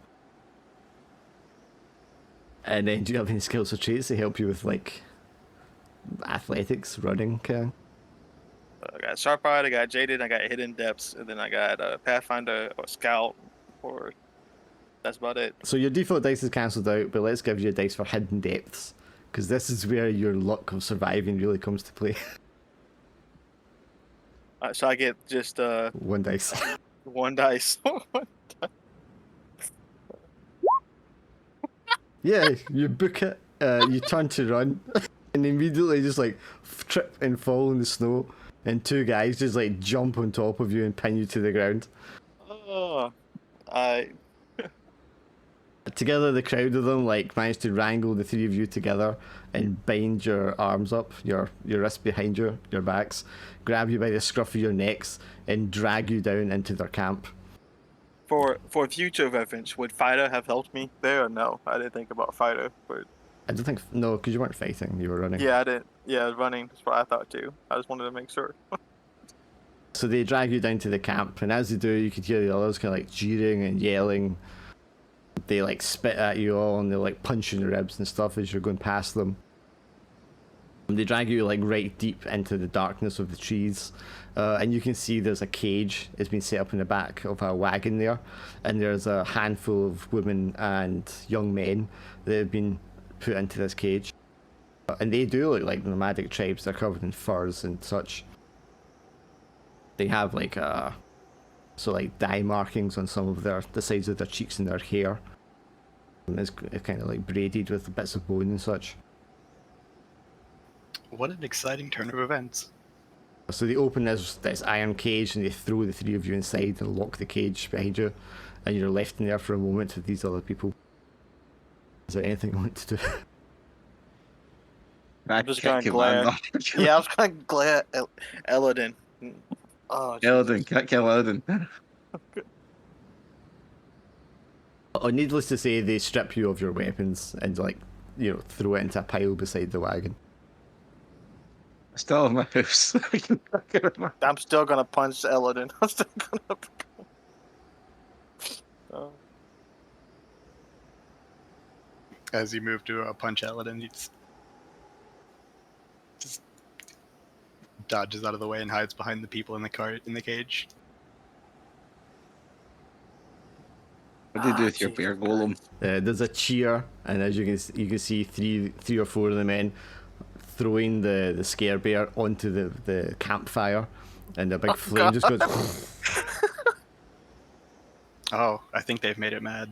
I'll just Eladin will just release a loud whistle towards the staff. You want to roll the reanimate skill? Yeah, I want to see if it works first. I don't think calm would help in this situation, would it? No, I don't think Cam will apply. What about wizard sight? No, that's not gonna make any difference. All Okay, right. so what do you want me to do? He's just gonna start. The bear is just gonna release a loud roar and move its head up like it's breathing fire, and just start picking up logs and throwing them at people. Sure, they throw in the fire thinking they're going to burn it, it's going to extinguish it, it's going to kill it because its center is a wicker basket, like you said. But its heart is fire, and this just like causes the wicker basket to go up in flames, empowering the thing with strength. It goes to roar flames and like a fearsome sound, but it has no vocal cords, so its broken jaw just kind of like flaps a couple of times. Like a small gush of fire just goes out its mouth. But it is empowered, and they haven't destroyed it by doing this. You're going to take... Well, you're going to take fatigue anyway from that, so it'll be fine. Would I take an injury towards the bear? And I guess once that's full, it's destroyed. No, it's not going to be destroyed yet, no. That's what I'm saying, like, they think it'll destroy it. That's not going to destroy it, though. It's just kind of... It's already, like, the fire doesn't affect it much. It just goes on fire.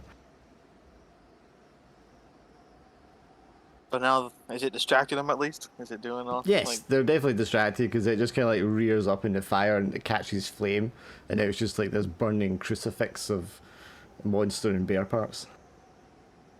I'm just gonna attack them then. 'Cause they might have took my weapons, but I still have magic. We gotta Yes. get out the cage first. I don't have to get out of the cage first. I can just shoot through it because that did put me at full fatigue, so I marked the health, so that's -1 dice. So just 3 dice instead of 4. I still don't succeed. I fucking love it, dude. My XP is like over full. Can I get like mark it twice? Can I get like 2 full XP pies? No, when it's filled, it's like tapped out until you can spend it. Sure, so you like try to suck up mana to throw a mana bolt at it. One of them, who's kind of like standing closer to the cage than the others, notices you're doing something with your hands, and he like sticks a spear through the gap in the cage and just like stabs you in the ribs. So you take an injury. Jesus fuck. It's okay.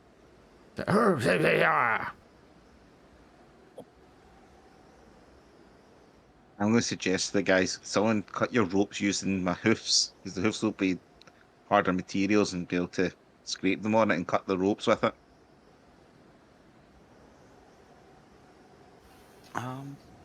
How about I'm just gonna turn into a squirrel and start chewing at their ropes. I think that may be more effective. I don't think sharp hooves Yes. are really a thing.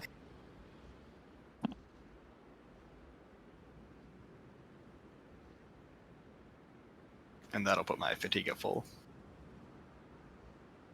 But yeah, he turns to squirrel. The guy's going to see you turn into a squirrel is the only thing. He's more surprised, confusion. It's like, "Urgh."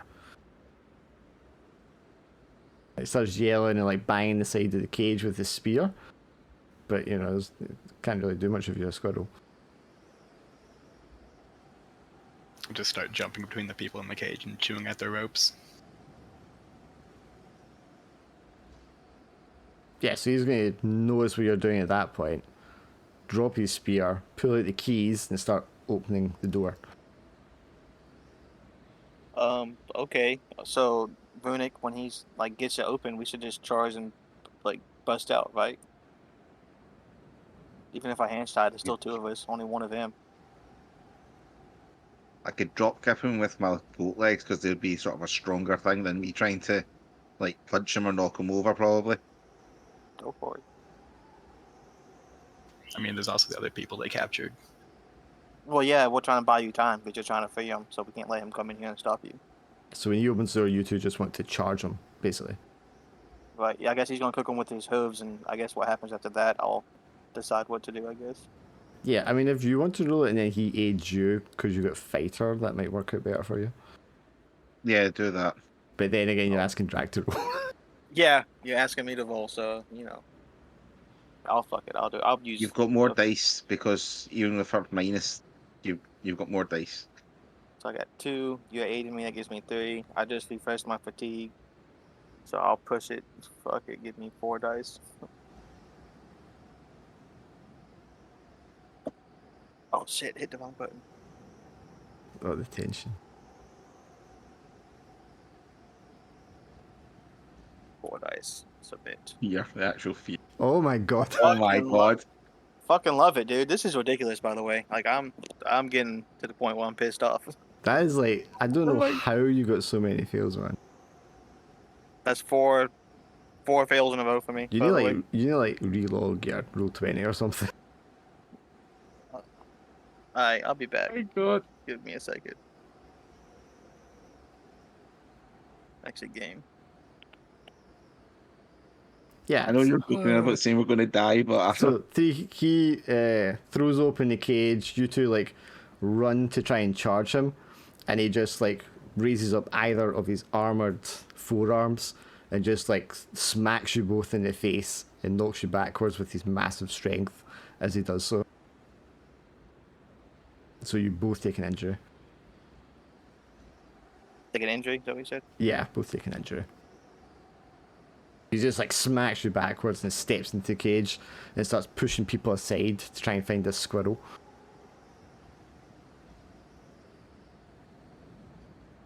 I guess while he's looking for me, I'm gonna climb up the people and jump on top of him while he's not while he doesn't notice. Okay, do you want to We'll roll get- with the squirrel? We'll get into desperation mode here. Would Calm help with this one since it's in a kind of desperate situation? I'll give you it because these are doing so badly.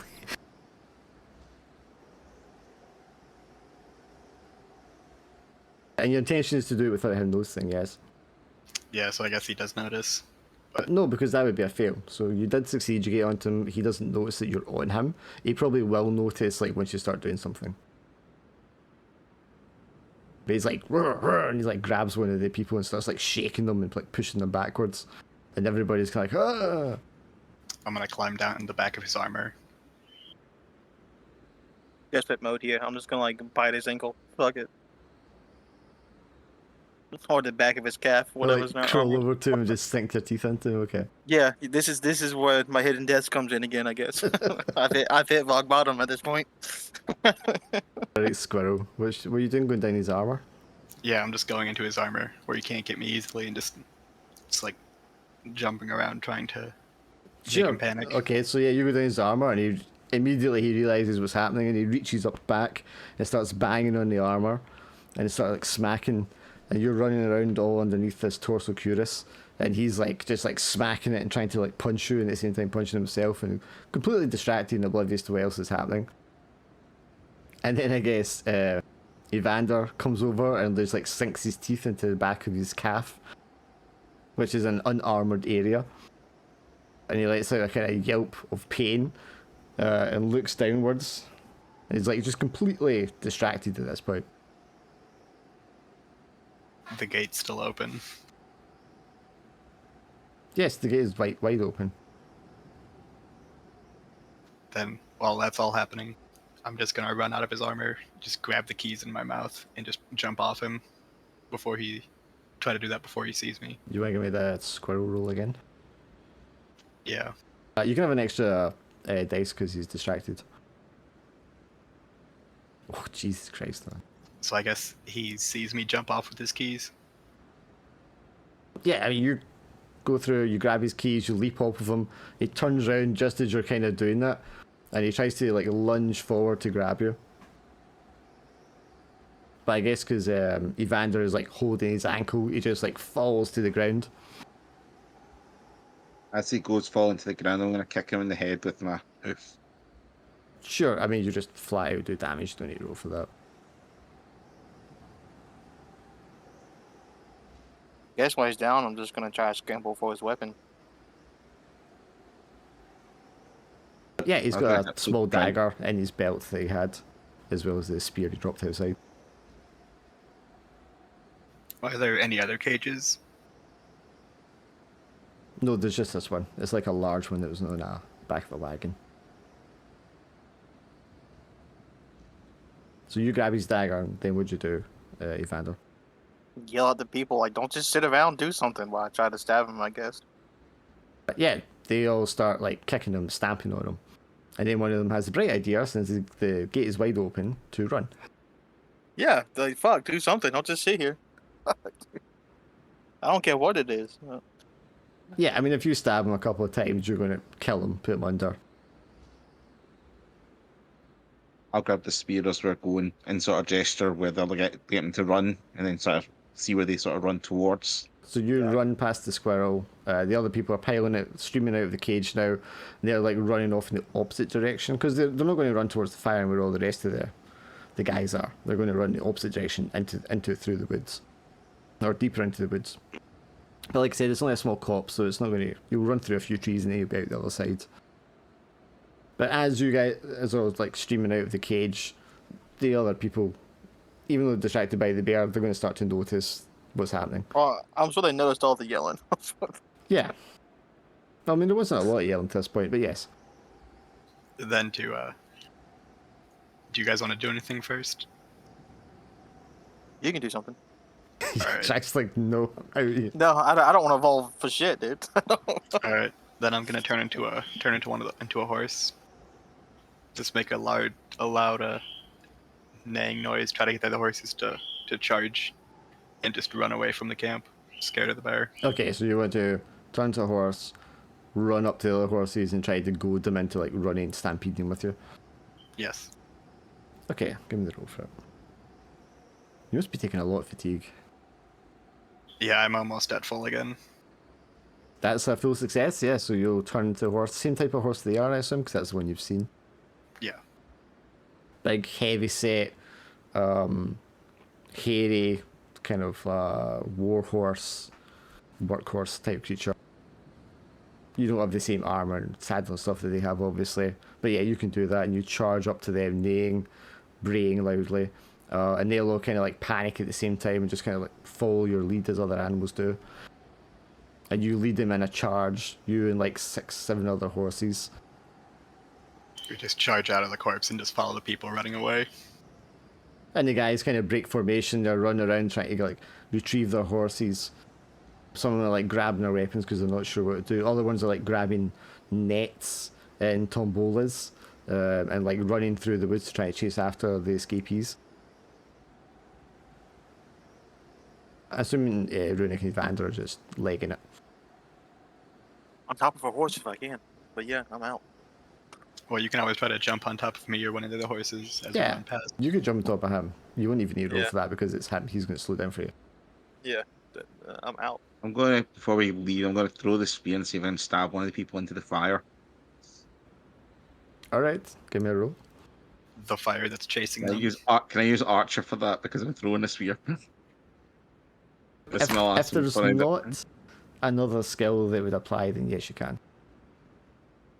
Sharp Eye is the only other thing I think possibly. Well, I would mean, apply there for it. isn't like a javelin thrower skill or anything like that, is there? No, it's just fighter and archery. That's all you had listed. I kind Look of at the feel like skills. fighter is more using a spear than an archer, because an archer's no, actually, I tell a lie, because the archer has a very strong arm to use a bow. So yeah, you can use that. Right, so Archer 2, my skill 3, 4 the initial dice, and -1 dice for my health, so 3 dice. Are you using your keen eye as well? Yeah. Yeah. Yeah, everyone's going to be leveling up, man.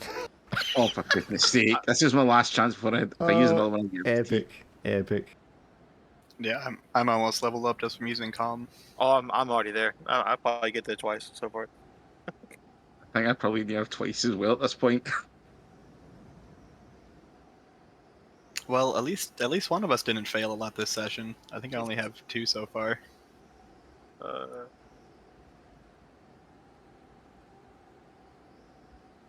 Yeah, I think you'll hurl the spear.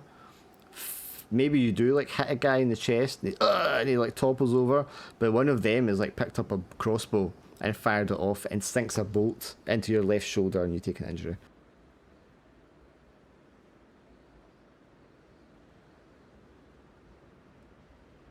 Or maybe as you turn to run, he gets you in like the back of the left shoulder.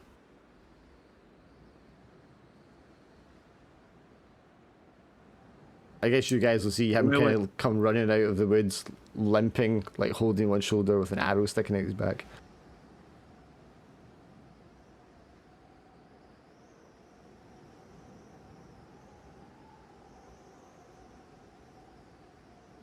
I'm not even looking back.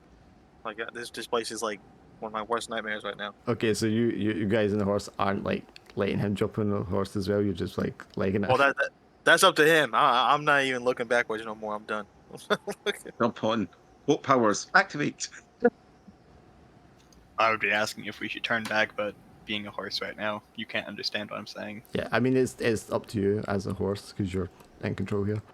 How far ahead of he is the other ones? I mean, you just gotta like turn around, loop around, and try to let him jump up on top of you before anyone like gets you with a spear or a bow or something.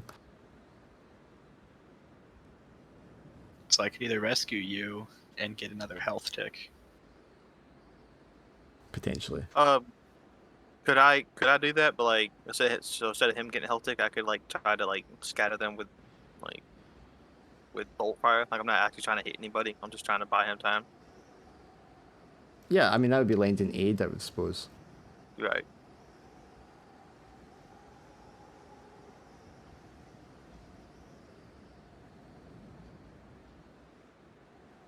Everyone's just so nervous to roll a dice. I mean, if Alex is the one rolling the dice, it should be okay. He's got a lot of successes so far. I think he's nearly the only one who's got successes. But he's going to take a health tick, he's saying, if he does it. Yeah, because I don't have any more supplies to get rid of fatigue. I'm nearly on my second health tick at this rate. I have one health tick, and I can do something with the fatigue and not get my next health tick. I just don't know what actions I could take that would result in you catching up. Like I don't have any relevant skills. I mean, just cinematically, I think it would make more sense for you to turn around and try to scoop him up. But I totally understand if you don't want to do that. I can try. I can do Rider, I guess. You know, I could try. I don't know if that would help with that. I don't mind rolling. Fuck it. If I fail, so what's it happens? I fall off. Okay, so you've got fatigue to spare, so you want to do it. Yeah, Rider would probably work. Yeah, you could use Rider. Right, and so then you get an extra one for him helping you. Alright, fuck it. Or if not aid, just for the fact that, you know, he's... I got one success. Partial's good enough, yeah. That depends. Does that mean he's getting hit, or am I getting hit? Let's see, so you're going to turn around... I think you would get hit because you're much larger than the other two, because you're horse-sized. So you're going to take another injury. Alright, so I'm at 3 injuries and 3 fatigue. It's either going to be like... I don't think it'd be another bow. I think it's more likely they would throw like a net or a tombola or something like that at you. Something to try and like catch the people, because that's all they have to hand. But you being a horse, it just kind of like thumps and just causes a massive bruise on your thigh or the side of your head or something. And you circle around and Runic is there, offers his arm up weakly. You can like hoist him on and kick the side of the horse just instinctively as a rider. And you bolt off and overtake, you know, the people that are fleeing and trudging through the snow. Sadly, a lot of them are probably going to be recaptured, if not all of them. But that gives you guys enough time to clear the distance and get ahead of them and get out of the valley. What's that story when you're being chased by a bear? You ain't gonna be faster than the bear, just your friend. You just don't have to be the slowest. Yeah. None of the people running try to jump on the horses that are stampeding behind me. It's kind of hard to jump on this. I guess they would attempt to, but their hands are bound. And, Yeah, they you didn't give know, us time to cut anybody free. yeah, so I mean, you might have got like one of them free, so so like maybe one of them has the opportunity to attempt it, but that's not an easy thing to do, jump on a charging horse either. Either way, we have some free horses. Yes, because the horses will probably follow you. Well, actually, they'll be Yeah. ahead you because you circled around, but you could rejoin them and kind of I'm guide just, them, yeah. I'm just gonna look behind and watch as human nature takes over and see one guy trip another guy to try and give himself more time. No, they're like picking each other up, or trying to pick each other up as best they can with their hands where they are. I would totally trip somebody. You see one guy like smacks the tombolas, another one gets an arrow in the back and falls, another one gets the net thrown over them. Sadly, they're not going to escape. But you guys do, and you flee, and you crest the hill at the end of the valley, and you're up and over and down another slope into a much, much larger, much, much wider valley. The streams are all like coming down from the mountains at different angles here and forming a larger sort of a small river in the centre, but it's like all completely frozen over. Snow on either side. I'll stop at the stream with the other horses and just start drinking out of it. Yeah, yous are not really that far away from where you just ran from, and your horse suddenly stops and starts drinking. The ice. Like the frozen water. I'm not sure stopping for water is the best idea right now. No, because you can see the guys cresting the hill at the end of the valley as well. Yeah, like let's like come on. I'll just say like, how rude, and keep running. We gotta get to safety first, then you can drink as much water as you want.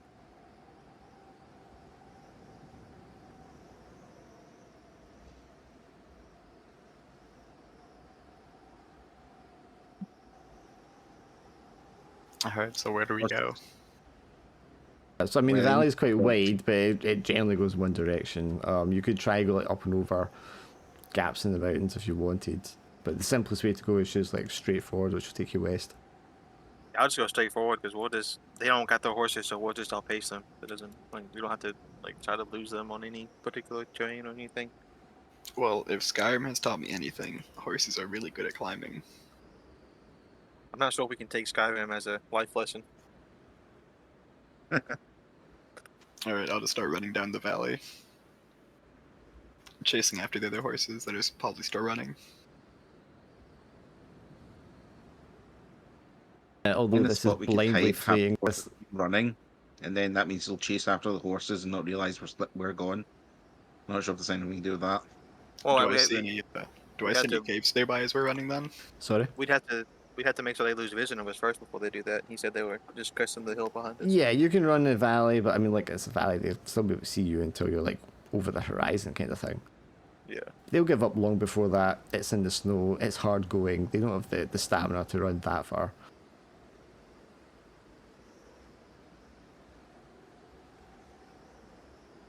But I mean, if you want to just like blindly run until you get to a destination of some sort, we can roll for that.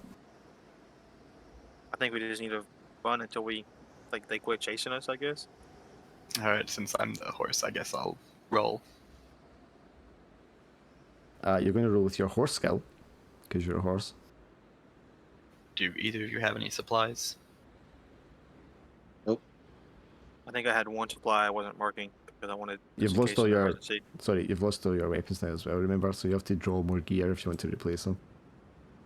Oh yeah, I gotta get rid of my weapons. Okay. You'll lose one dice because you don't know where you're going. Yeah, so... And then my horse skill. Yes.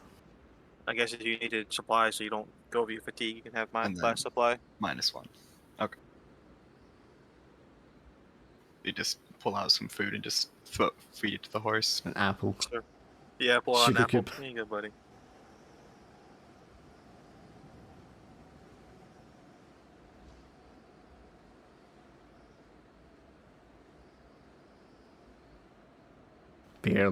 Barely.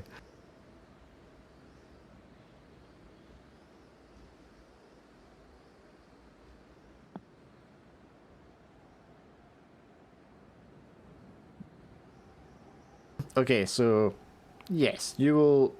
You've made the distance. You're going to get away from them, but you know you don't know where you're going. You're lost. It's hard going. Yeah, you've lost a bunch of your stuff. So everyone's going to mark either a fatigue or a cold.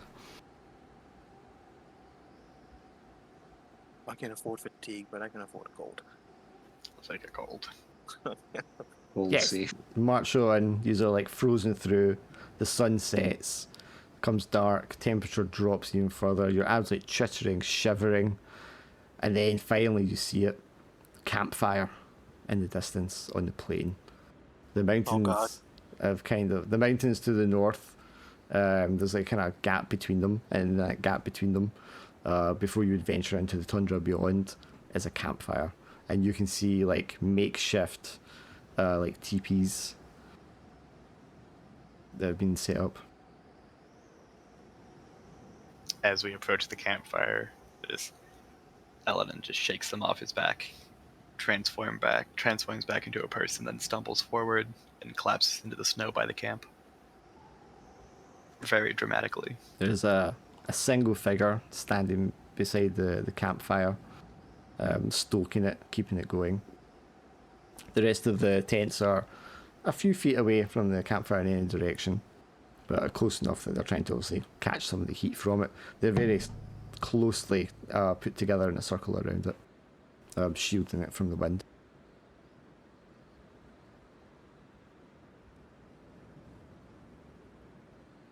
So does the guy see a horse turn into a person? What does he just see? Well, Someone I mean, collapsing in the snow? if you approach close enough for that, yes, he's going to see you. He's in thick, kind of like furs, maybe like seal skin kind of outfit, with a thick hood and gloves, big padded boots.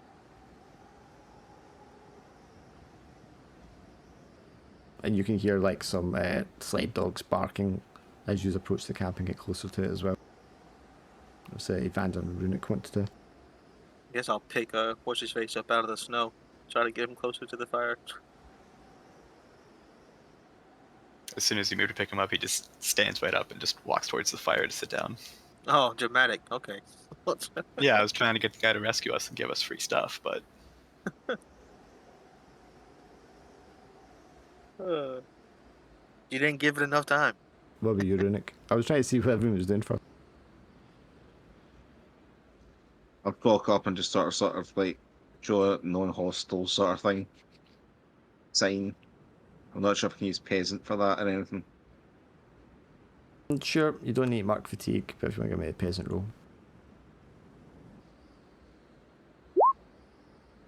For goodness sake. Yeah, you stumble towards an arm Trust me. raised, trying to be like, we're not any harm, we don't mean any harm, we're not violent intentions, and you just like kind of like fall to your knees, exhausted and cold in the snow.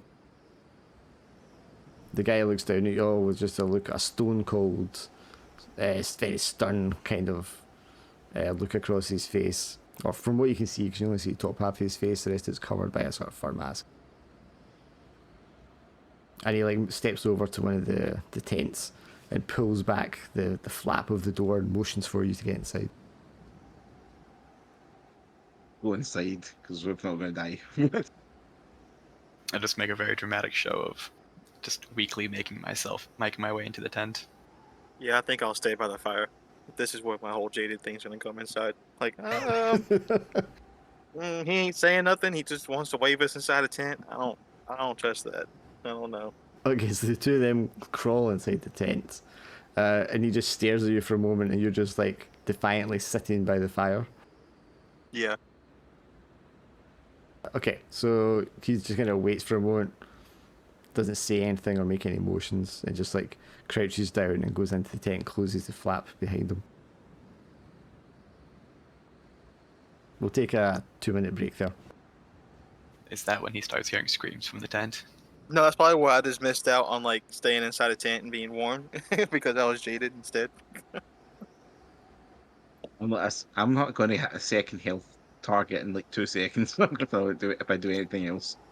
And so at what point does the bear just crest over the hill and just start charging towards the camp? don't think that's likely to Like, happen. Mama, breathing fire. I'll be back in a minute, guys.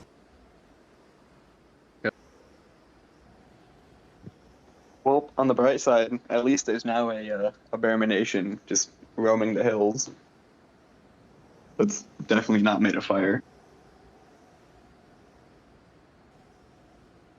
I'll just give a wee second. Sorting something. You're all good. I'm just trying to think of how to tell the story of the scare bear. Gather children whenever hear about the scary story of the scare bear. The hands and glowing fire of its chest. Even though it's frightful and scary, it's cuddly enough so you could warm your hearts on it. As long as it's not hungry when it meets you. Okay. Everyone here? I think Draken is way to get some food quickly. Okay. Yeah, I'm just smoking really quick. Well, at least now we have 2 rumors for the next time dark.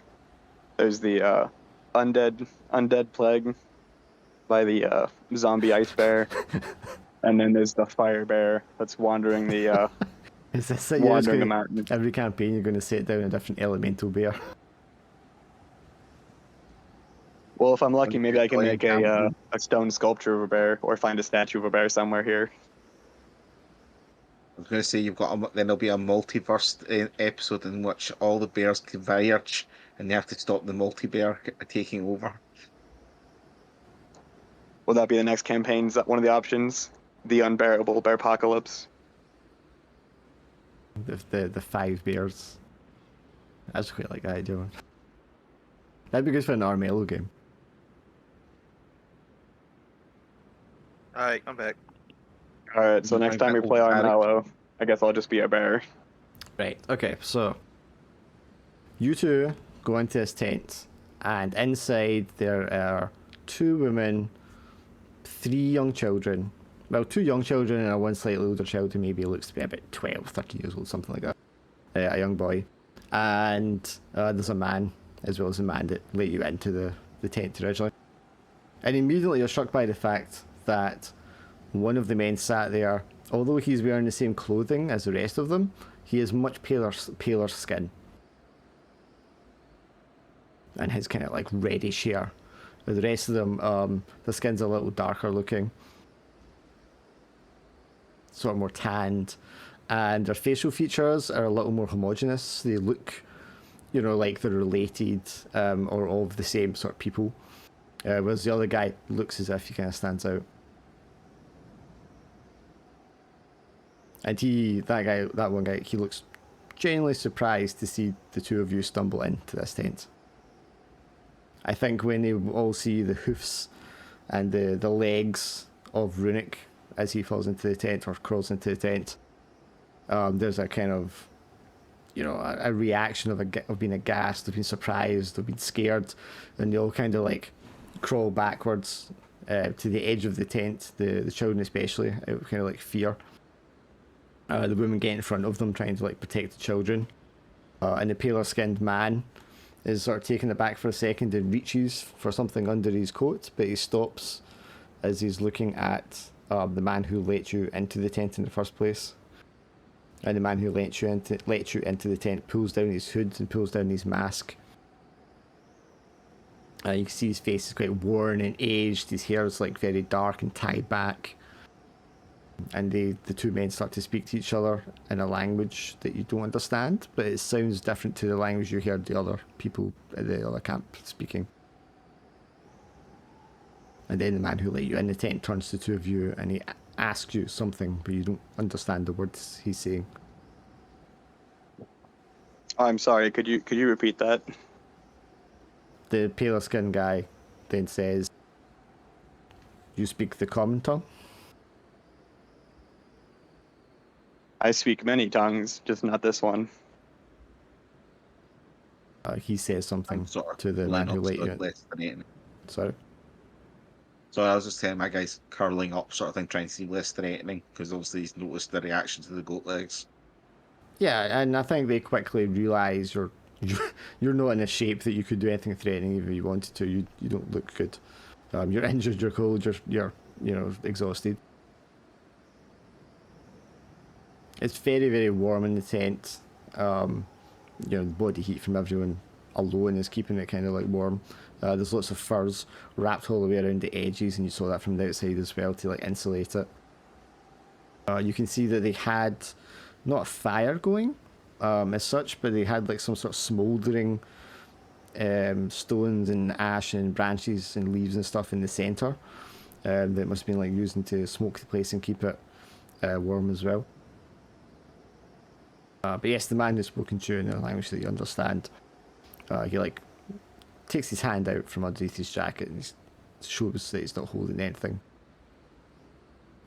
He says, I'm sorry, I'm just taken by surprise to see anyone such as yourselves all the way this far north at this time of year. Yeah, so we were on a treacherous journey across the frozen wastes, searching for a lost member of our village. Oh, hoping to return him to his home before it's too late. Oh, what village do you hail from?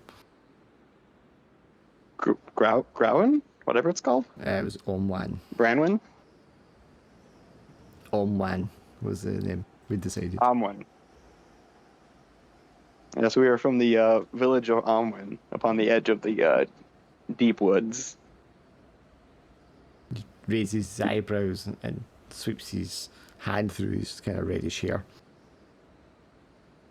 I met a man once from Omwan, not too long ago.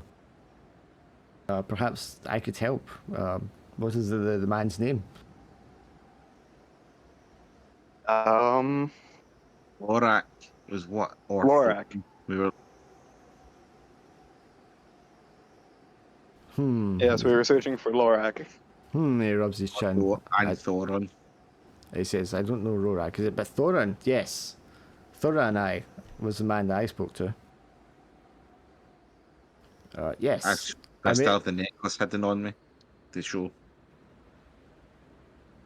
And he like looks at it for a second, and he gets excited. He's like, yes, he gave me that necklace. I was to pass it on to his mother at his home village. So why do you have it? We were given it to us by his mother, so he could search for his trail to hopefully bring him home before anything bad happens. Oh well, I'm afraid, my friend, you've come far, far too north. This is not the direction that Thorin was headed. Not when I met him. Thorin was looking for his younger brother Lorak. Is that why he came up this way and he moved further over? Oh, you're mistaken, my friend. Thorin never came this way. I met him along the river, and he was headed east. Those blasted miners must have tricked us. He had been north previously, but when I met him, he had found a new lead, and he was headed east to search for his brother. He asked me to pass on. He could not read or write, alas, and he gave me the necklace and asked me to pass it along and take it to his mother. Unfortunately, I had to come north and see my family. He waves the motions towards the wife and children.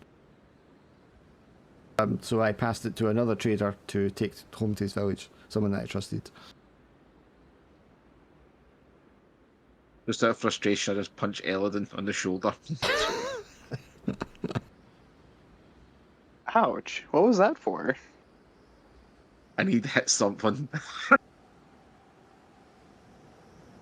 Go out and punch a tree or something. Too cold, you're closer.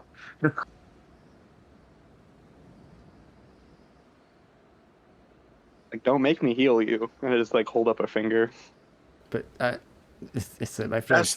That's the threat. Don't make me heal you, because it hurts when you heal. So he's it puts a hand up to kind of interject between the two of you when he sees this starting. It's like, please, don't bicker between yourselves. You must be exhausted and freezing cold. Please, you may share our tent and our meal tonight. Thank you, thank you. Perhaps We can things regale will... you with tales of our glorious journey so far. Of course, we all love a good tale.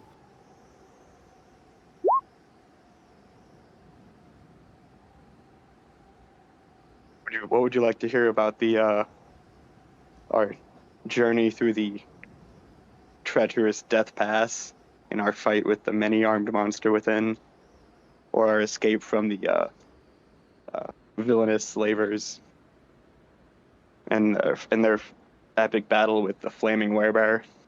When you say villainous slavers, he definitely piques his interest, and he looks at the other man and says something in that language again to him, and then he asks you, slavers? Where did you encounter slavers? Yes, as we were making our way through mountain tunnels, we as we exited, we found a pleasant, secluded grove, but alas, it wasn't as safe as it seemed. And as we left, we found a camp with dozens of men just waiting in ambush as we escaped. But sadly, they captured us. But with the quick and cunning use of magic, I was able to free us from our bindings and summon a great spirit that torched their camp and slaughtered half of them before we escaped. How long ago was this? This morning. I know of this. Or was it yesterday morning? I know of this forest of which you speak, and you are sure this was today? Yes, we stole their horses, or I convinced their horses to leave. And you said they were slavers, so I assume they had captives? Yes, we Dressed similar to we your tried to help scouts. them escape, but we're not sure how many made it away. It's a sad day. He kind of speaks hurriedly and with anxiety to the other man, and they have a frantic kind of discussion. And the man opens up the tent, and pulls his hood up, and steps out of the tent and goes off to one of the other tents. Evander, you're kind of sitting by the fire still, and you see this guy come out of the tent by himself and close the tent door. And then he walks over, just completely ignores you and strides past you, walks over to another tent and like tugs on the wrapping and like yells to the people inside. I think I would like tense up just to see what's happening because I don't really know what's going on inside the tent yet. Yeah, that person opens up their tent and there's an exchange, and you can tell there's like anxiety, anger, a sense of urgency to what they're being yelled at. And then that guy dives back inside his tent, and the person that was outside walks around and does the same to the other tents around the fire. I think I would be like, I wouldn't be sitting down anymore. Be like tensing up, ready to bolt if I had to. Yeah, you're tensing up, getting ready. And then the man from the first tent that was opened up steps out, and he's now donned and like pulling on all his fur gear. You can see he has like a bone knife strapped to his chest. And he's ignoring you, but he's just like strapping up and getting ready. Whoa, wait a wee second, Kiko. They're more heavily armed than you are, and they have a bit more. There's more organisation and tools. Let us help you. First, we need to rest up a bit, but then we'll be able to help you. Well, you don't understand. They've already captured some of their people, and if you've slaughtered half of them, as you said, then there cannot be many of them left. If they're without their horses, then they're stranded and slow. To strike at them now would be the best time and take them by surprise. Horses. Yes, and they were tired Right. from the chase.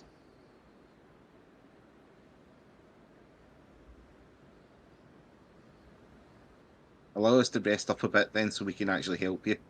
At the moment, we're no use at our current state. Do not worry. They're not going to take you with them, especially in your current state. But they are trained and hardy people. They know the environment. They know what they're doing. and I don't think they'll be stopped now. Then let me help them. Do you have any food to recover my strength before I cast a spell to help them with their hunt? Magic? No, it's the way of nature and the druids of the forest. We're calling on the earth itself to aid us. Kind of eyes you suspiciously. You can see he's like weighing up, but usually you just slaughter half these people and just like a crazy warlock. Yes, we have food. Please help yourself. I just grab like a piece of the bone and just start eating it while using the bone to draw a ritual circle on the ground around the remains of the campfire. So you're going outside the tent to do this, yeah? Yeah. Around the campfire out in the center. Sure, so you step out and that's when Evander sees you, that you're unharmed and you're eating food. By this time, Hey, Oliver. sorry, by I this was time wondering there's where like, you went. sorry, by this time there's like 3 other guys who have came out of the tents, armed, and they're also like gearing up. I still don't think I would lax even if I saw him step out, because obviously something's going on. I just don't know what. Are you gonna ask what was going on? Well, obviously you're on a mission, so I'm not going to stop you. I'm more of All a right, then. observe what's happening kind of person, and then come to conclusions. Whether they're right or wrong doesn't really matter. All right, then I'll just start drawing a large ritual circle around the campfire. Maybe grab some sticks and just start fashioning them into a human-shaped facsimile. God. So you're like doing your thing, and some of the guys, you know, watching you curiously. One of them kind of like points at you and yells to the first guy that was rousing them all, the one that let you in the tent originally. And then he kind of just like waves it away and just like shakes his head and says, "Arr, arr, arr." Clearly like That's dismissive. nice. They're not concerned about what you're doing.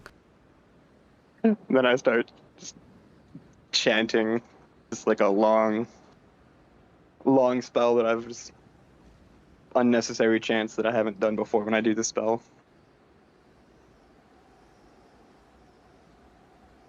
I feel And like I feel like you're really gearing up for a dice roll that you do not have a lot of dice to make.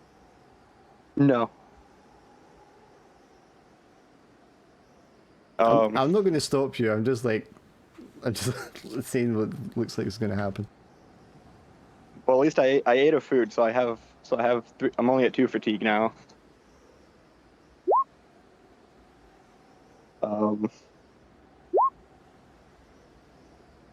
I guess that'd be. I'm still at -1 health, so it would be two dice. So what is it you're doing? Reanimate? Yeah, What are you trying to reanimate exactly? the campfire and the stick man that I made. Once it starts catching on fire, Okay, so a basic twig man, and who's made of fire. and throwing him basically into the constructed fire, the large sort of bonfire fire that they have. Yes. Okay, I just want to be clear. Yeah, so those men are clearly readying for a mission of some sort. They're getting strapping all their furs and clothes on. You know, instructions have been barked. They're getting some supplies and weapons. You can see them like loading up one of the sleds and getting the dogs ready. As you start to cast your thing on the fire. What about you, Runic? I mean, you're still in the tent right now. What do you want to do? I was waiting to what he was doing, but I'll probably try and make some herbal medicines of anything they've got to try and give them something to help the people out to say thank you. Sure. You don't need to mark off your supplies. You can use their supplies if you want. We've got here level 3, and so it'll be 2 dice because I've got minus health on it. Well, you just lose the 3 dice, so you still get 3, unless you have 2 health ticks. Oh yeah, I got the 3 dice as well. Yeah, so I still get.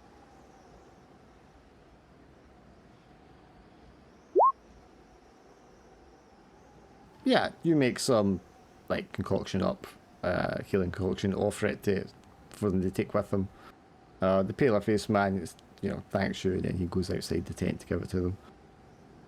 And as he opens up that tent door, this big massive flame just like, I mean, the campfire is already going as a large fire, but now it just kind of like flares up and around into a big massive engulfing fire stream fireball going upwards into the sky, and then the whole thing just like evaporates into nothing. It just like all the sticks just collapse on top of each other. It's worked. Use the blessing of the Great Fire Spirit to help secure your safe hunt and keep you warm through the night.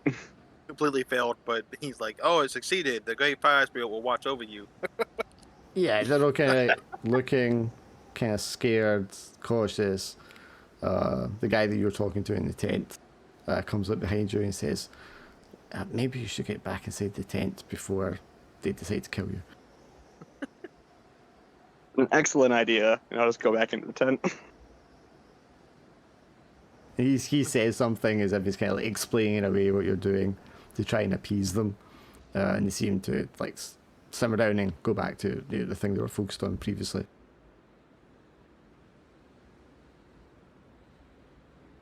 That's why you always gotta multi-class into Bard if you're a wizard, so when your spells go bad.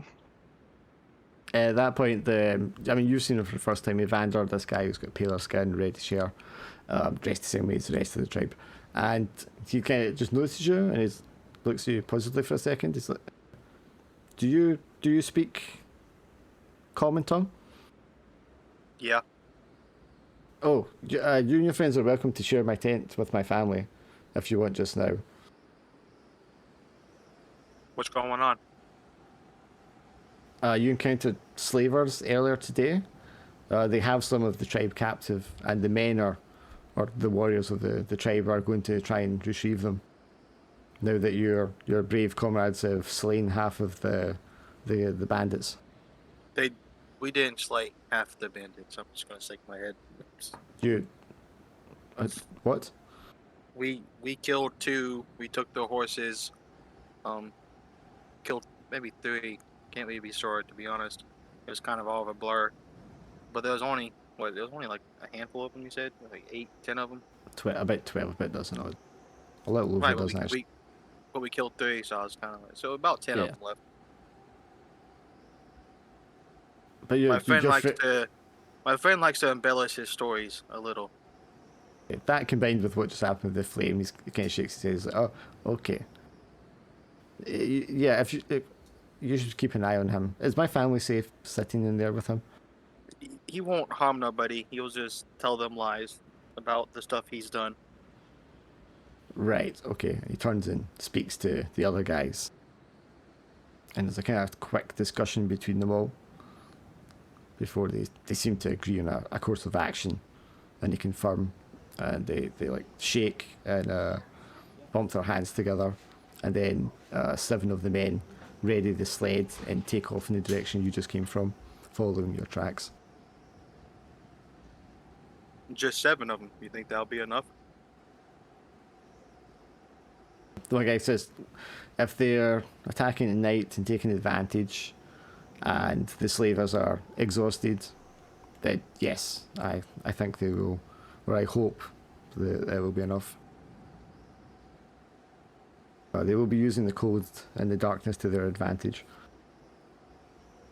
They know what they're doing. I would set up a watch just in case they don't succeed. We don't want them tracking them back to here. He smiles and he points up to one corner of one of the slopes in the mountain. We already have a watch. They would have seen you coming on your way in. That's handy.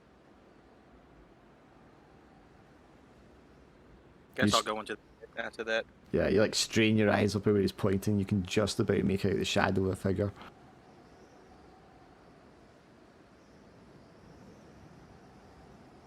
Yeah, I think I'll just keep note of that and then go into the tent.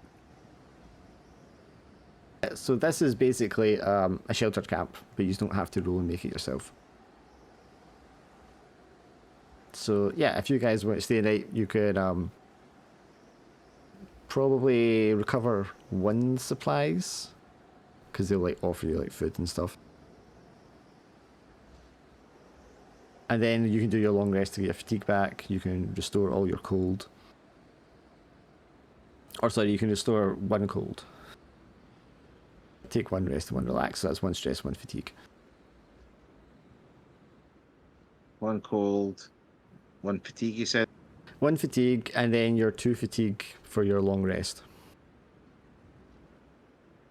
Yeah, I ain't got no What about supplies. injuries? I have to use supplies or magic for that. Yeah, I ain't got supplies to Oh spare. god, he's got pokers with the stick.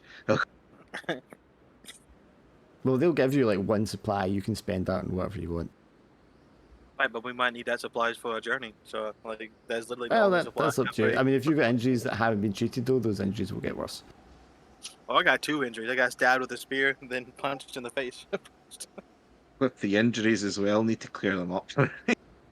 I guess I'll spend the supplies to take care of the spear injury. I don't know if the getting punched in the face injury needs to be healed. I guess I'll I use can- the fatigue I get back to heal myself. I can level up though. So I You guess can I'll use the build thing to up. try and heal yourself, yes. And you'll get extra Instead of- dice because it's the shelter camp. Instead of poking myself in the most painful spot, I just like gently rest my hand on top of right over the wound, not even touching it.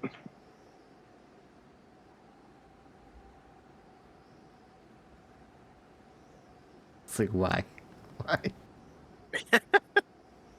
Either he was fucking with us earlier or he's learning. One of the two. Would I get an extra for calm since I'm healing a wound? I don't think the camp That will might give you be- an advantage, no. All right. It comes. I think it definitely comes in more into play in situations where things are happening quickly.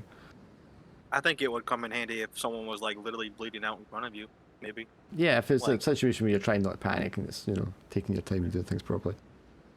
Like But- you had to heal them or they died situation. Maybe calm would help them. But 3, you'll heal 3 injury ticks. I just like don't even touch the wound. I just wave my hand over it, and the wound is just gone. Just vzoom. Do any of the people in the tent notice him just healing himself? Oh, I mean, the kids will be watching you with just like silent amazement. Will I try using any of that healing on the rest of us, or will I try rolling for my medicine? Well, I've got healer as in like for medicine. Did I use that then to try and make some sort of medicine heal my injuries? Yeah, healer's a healer skill, isn't it? You have healing skill, right? Yeah, I've got healer skill. Yeah, that's just the same, yeah. So that's 1 tick, 1 injury. My fatigue gone. That. My fatigue gone. What's it called? Evander, you need injuries you said healed. Yeah, I got I got 1 injury tick right now. I healed 1 myself. I can heal you. And you got enough want to take more fatigue though for healing the rest of us? I thought we got some back for resting. Yeah, we've almost got all our fatigue back from resting, but obviously every time we heal each other, we have to You're use using fatigue. fatigue, yeah. Well, I also used my supply that I got to eat it, so I'm only at. I think we'll be okay. two. We'll Okay. do some foraging, hunting in the morning, and we can go from there if we want to heal or use supplies, whichever works best. Yeah, so you guys are going to rest up for the night. Do you just want to tell a tale while you're around the fire? I think I'm gonna go straight to sleep. Rough fucking day. There's who's not done one yet. There's one of us who's not done one yet. I tell a tale. I haven't done one yet today. Here we go then. All right. I guess someone pick one of the questions. Well, you've done joy, haven't you? So Yeah. What do you seek?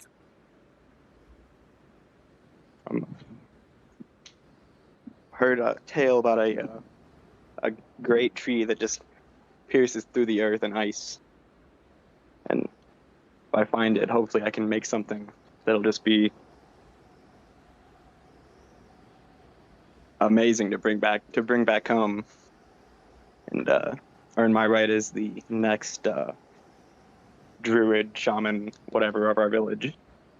So would that be knowledge and power or fame and fortune?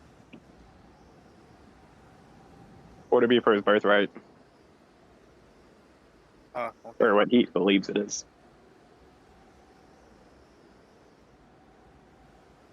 Is this a decision that you chose, or is that something you're just expected to do? Or did they just want you to get out of the fucking village because you kept trying to bring things to life? Maybe his reasons are different from their reasons, or the reasons they told him to do it. The druid, the village shaman didn't want him around when he was training his actual apprentice. I find that believable, yeah. Didn't want to teach the any druids bad things, like bringing stuff back to life. It's once you like went away on your quest, he turns to the other apprentice and he's like, "Don't you ever do that shit."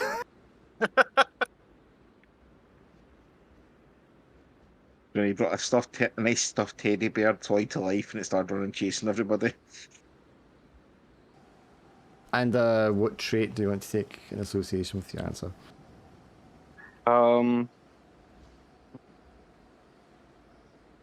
Curious. Curious works, yeah. Okay, so you've got your fatigue back, your cool back and stuff like that. When you wake up in the morning, 5 of the 7 men that set out come back on a sled, and they have all of the captives that you saw earlier with them. Some of them are injured, they're all kind of beaten up, rough looking, but they come back quite bloody.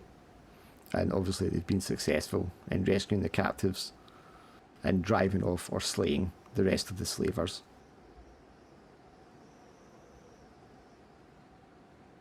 And when they come back, they're going to be thankful for you for telling them where the slavers were, how far away they were, and for taking out a couple of them. And the other captives explained that, you attempted to free them all, but unfortunately, they didn't make it. And for that, you have their gratitude, and you're welcome. You guys are welcome to stay with them in their tribe for as long as you need to rest up. Oh, we definitely need that. So you I can guess while we're staying there for a few days, I'll help heal everyone. Oh, we need to stay there for a week at least. Get that health mark. Yeah. To get the health up, we'd need to stay there for about a week. yeah. So if you want to stay for the week, you can get your health tick back.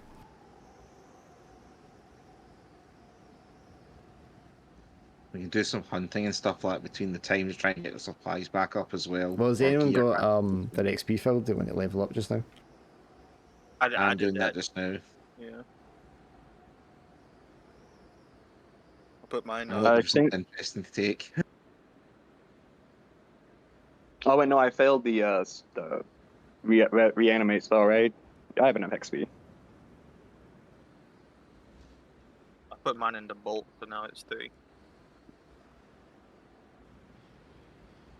I'm gonna bring reanimate up to 3. God damn it. Oh, you think we put yours in? Oh. I'm just trying to think what might be useful. Try something different, maybe. So I got 3 scout, I got 4 pathfinder, and 3 bolt. What have you used the most of? That's probably the most useful. I'm either putting to roll up Dungeoneer to 3. If not, possibly start taking Fighter. Could increase Archer. Or I'm tempted just to go over Weird and just do Ritualist. I would stick with the engineer archer, to be honest. 'Cause we don't really need a fighter with he's gonna be reanimating shit to be the front line for us. It might be safer Yeah, to just- do your attacks from range as well. Yeah. Well, I thought so, but then that guy got up and chopped my horse's leg off. It's 'cause so many fails, man. Right, we go Tarcher level 3 then, this time. I'm tempted to get Richless because of my character's backstory, just to see if it goes to the worst case scenario. I mean, I don't know. It depends on your survival, I suppose. But I mean, you should have plenty of sessions still to get stuff. If you're rolling yeah. this bad every week, you know, you get it in no time. Well, I was just about to say we're rolling real bad, so you can either do Archer, or you might want to like increase hunting and survivalist or something, so we get more supplies to help counteract all the fatigue we get for failing our fucking rolls. And I forgot actually we got that for using our traits, because if not, I would have probably EXP'd like ages ago another time. Oh, I failed enough to fill my XP bar up twice this session. Well, once it's filled, it's maxed as well. So That's what I'm saying. It's only got one level, but I could have filled it up twice Yeah. over before we rested. yeah. So I mean, you probably would have got your extra XP from your thing, but you would have just filled up quicker. You wouldn't have leveled up quicker. Right. Did they recover any of the knight's armor when they came back? They wouldn't have brought the armor with them. It's not worth anything to them. We could go back and scavenge for their gear. You guys if we can want to get our definitely gear go back there if you want next time. If you want to do, well, I mean, you're staying there for a week though, so you have to take your health back before you go back there, because Right. unless you're going to wait a week and then go, I mean, there's no reason to think why you wouldn't still be there. I would wait a week and then go. Like, what you gotta do? Dig out from the snow or something, Yeah. Yeah, we just need one intact set of armor. Or I just need one intact set of armor.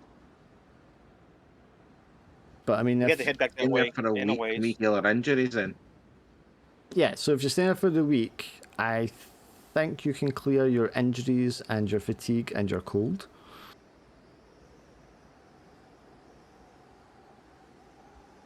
will we get our supplies back? You Maybe. had a treasure, so you can spend your treasure to get one of your debt back. We'll use that.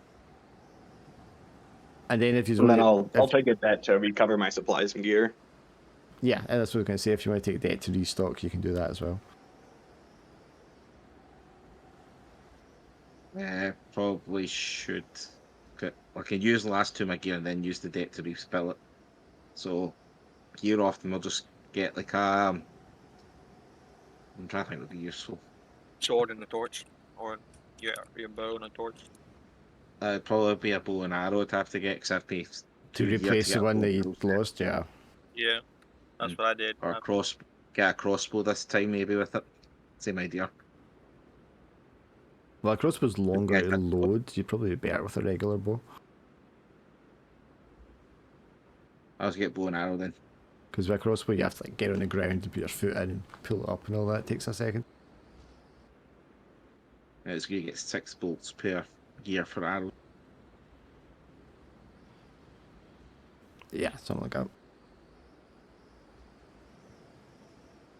Alright, and I'll take my debt since I used my treasure to do that, so I've got available 1 debt left to get down. Yeah. My debt's at 5 also. My dad's at 4 now. I was at 3, and then I just marked it to clear out all my shit.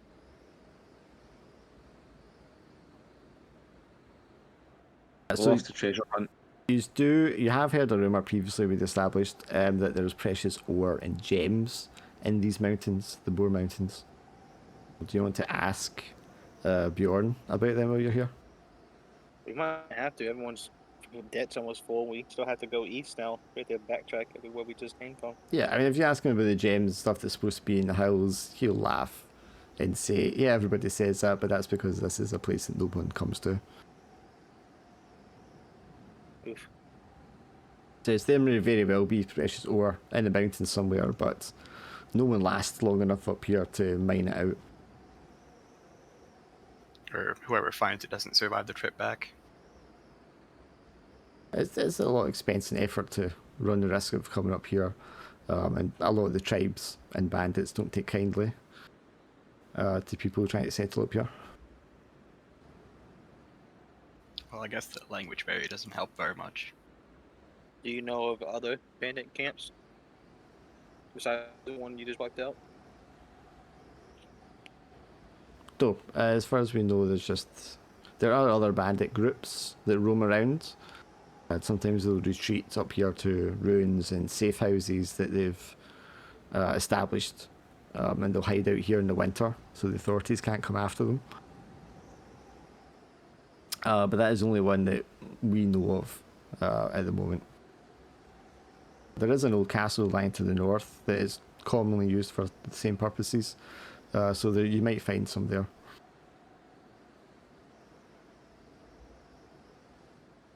The old castle's heading towards the east anyway, so we'll probably head in that direction. Well, it's northeast, yeah. Yeah, north. I'll and put you then back in the we map so you can see.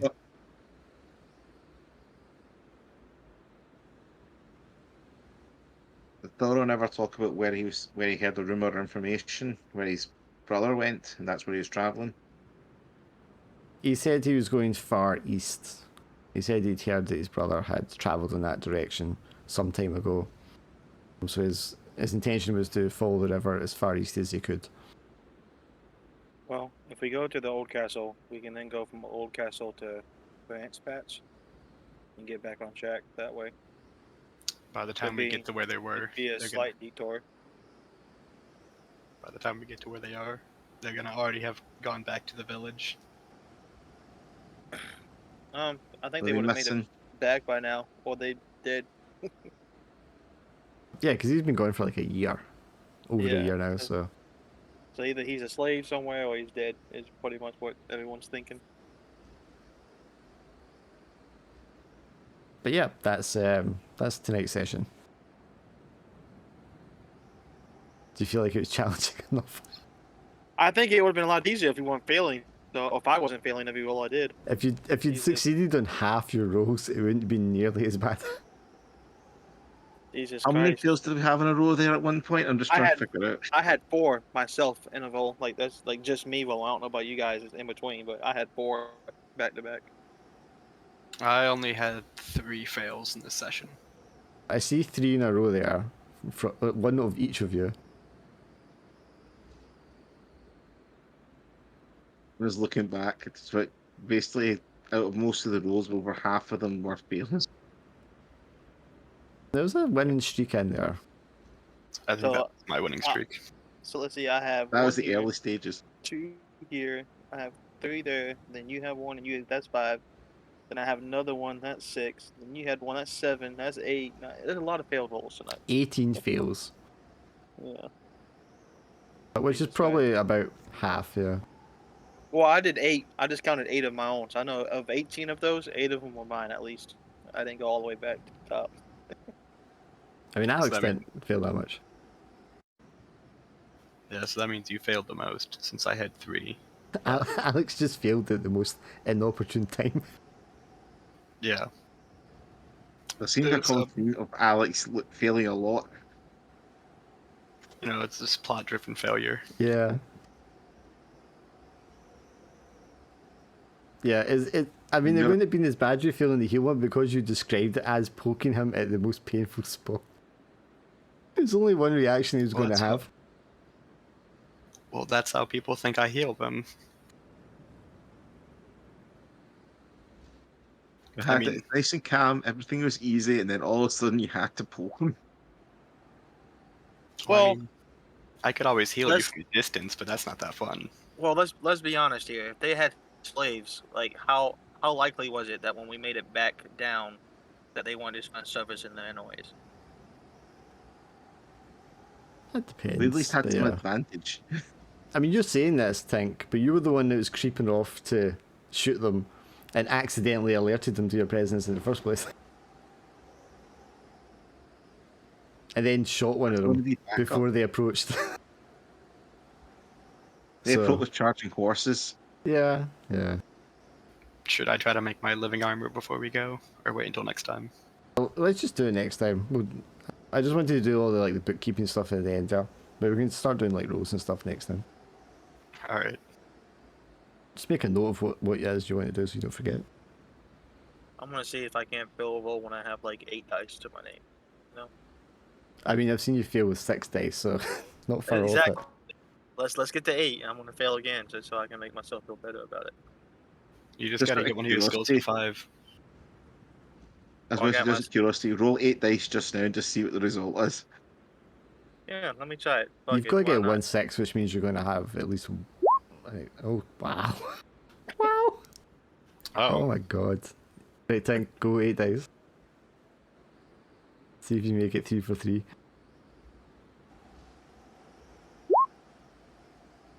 So out of Right. 3 of you rolling 8 dice each, you've got 1 success. This amazing. session was just not a good session. That is amazing.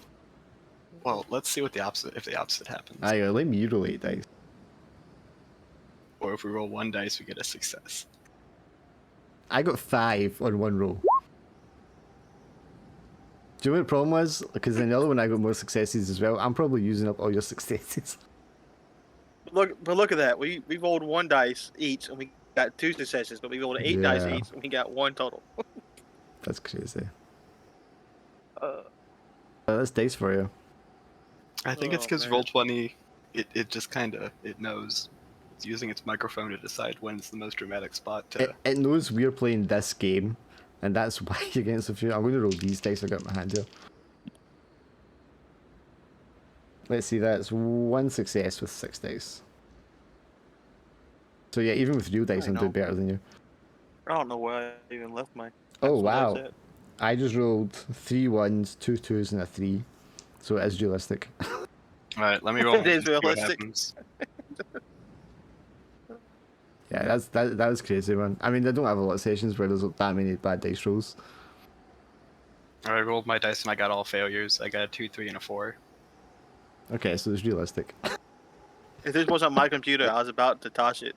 Let me tell you, that 4th time I failed can in a row, imagine, yeah. Especially because, I mean, so you were doing it like a clutch moment, and I'm like, okay, he's going to make this, because players always seem to make these like clutch rolls at the last second, that it's like everybody No. gets excited, and it's like, no. And of course it's like, fuck you, you're going to get injured. This reminds me of that time when we, and the last time we played the AT one, and what you call it, I think it was three of us, and we're absolutely dying in the middle of the wasteland, getting slaughtered by another group of bandits, ironically. And we just cannot roll for the savers for the life of us. Oh, no, that's when you're fighting the hyena guys, what they called. The jackals, wasn't it? Or whatever they. Yeah, I know what you're talking about. Yeah, Yeah, we were and just the only getting reason... The absolutely gnolls, slaughtered. Yeah, the Yeah, the gnolls. gnolls. Yeah, and the gnolls were just like hammering you, man. Yeah.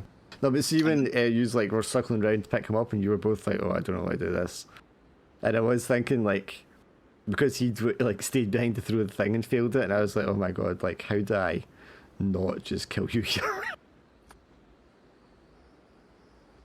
I know I'm not coming next week, but go on. I was like, yeah, capture him, and then that explains you not being there next week. It may make sense. So next week's Sunday. I mean, you're going to be away the whole weekend, aren't you? Because you're leaving Thursday. Yeah, I won't be back the whole weekend, so I mean, if like we're not like tight on schedules, we could always just miss a session, couldn't we? I mean, there's only 3 of us, so I'd hate for even one person to be missing. That's why I hate to miss today. Yeah, it's quite a heavy burden to just think about it to build. We can just skip next week if you want then. Yeah, that's fine. That's unless you fine. find someone as a unless you want to find someone as a substitute to cover me for a day, is Well, up to yourself. You mean I can send you the sheets, obviously.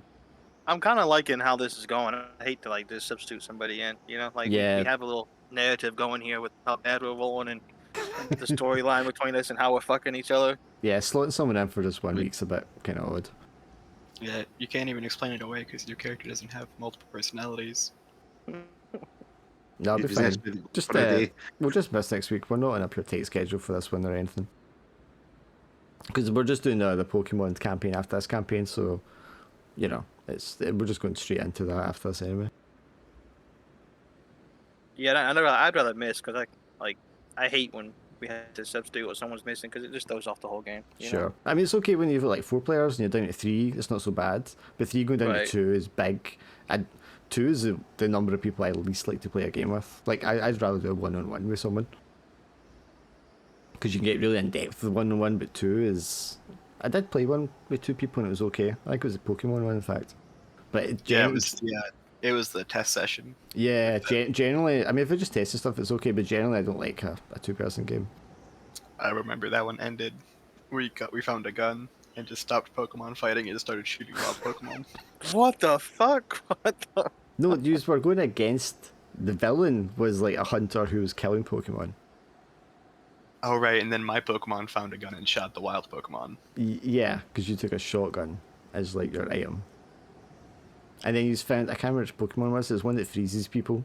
The Frostlass, I think it was called. Why would you take a gun in Pokemon? That's like, No, my guy was a scientist. My Pokemon found a gun because we Why? killed the hunter. why would you even use a gun in Pokemon? They get censored and they start using their fingers as guns. Because we let Alex play the game, that's why. Because Dark found a way to make Pokemon more violent because he gave a character a gun. There is literally a trainer class that's Hunter. Or a character type that's Hunter, and it's people who like hunt Pokemon for game, for trophies. So it's Right, an and that's- option in there. Right, that's fine, but like, let them hunt Pokemon with other Pokemon. Why does it gotta be guns? Why we gotta bring guns into Pokemon? Well, they're supposed to just have like hunting rifle, but I can't remember how we got a shotgun. We stole it from the hunter because the hunter was fighting that giant dark fairy thing, the Mhm. monster one. Yeah. He was trying to shoot it, but we beat him. But then the Pokemon got mad at us, so my Pokemon got the gun and shot it. This Because guy. Yeah, that's you let players play games, is what they do. Well, let me tell you, if I play Pokemon with you, there better not be no guns. I can't do guns in Pokemon. That's like defeats the whole purpose. Why would I even have a Pokemon if I could just have a gun? can I, when we do that one, can my character just be a Ditto in disguise as a person? Oh my god. I think I've seen that before somewhere, so that would actually be You pretty asked me this hilarious. before, I will think about it. But I don't want to derail it too much because I do want to like test the mechanics. Yeah, but then my Pokemon would be my character. Yeah, which is derailing slightly what I kind of want to test. I'll see. I'll Alright. think about it. It's going to be a while away, yeah, anyway. Right, I'm going to get off, guys, because I'm knackered. I see Alright, it, man. I'll catch you guys There later. you go. Catch you later. Bye. Bye.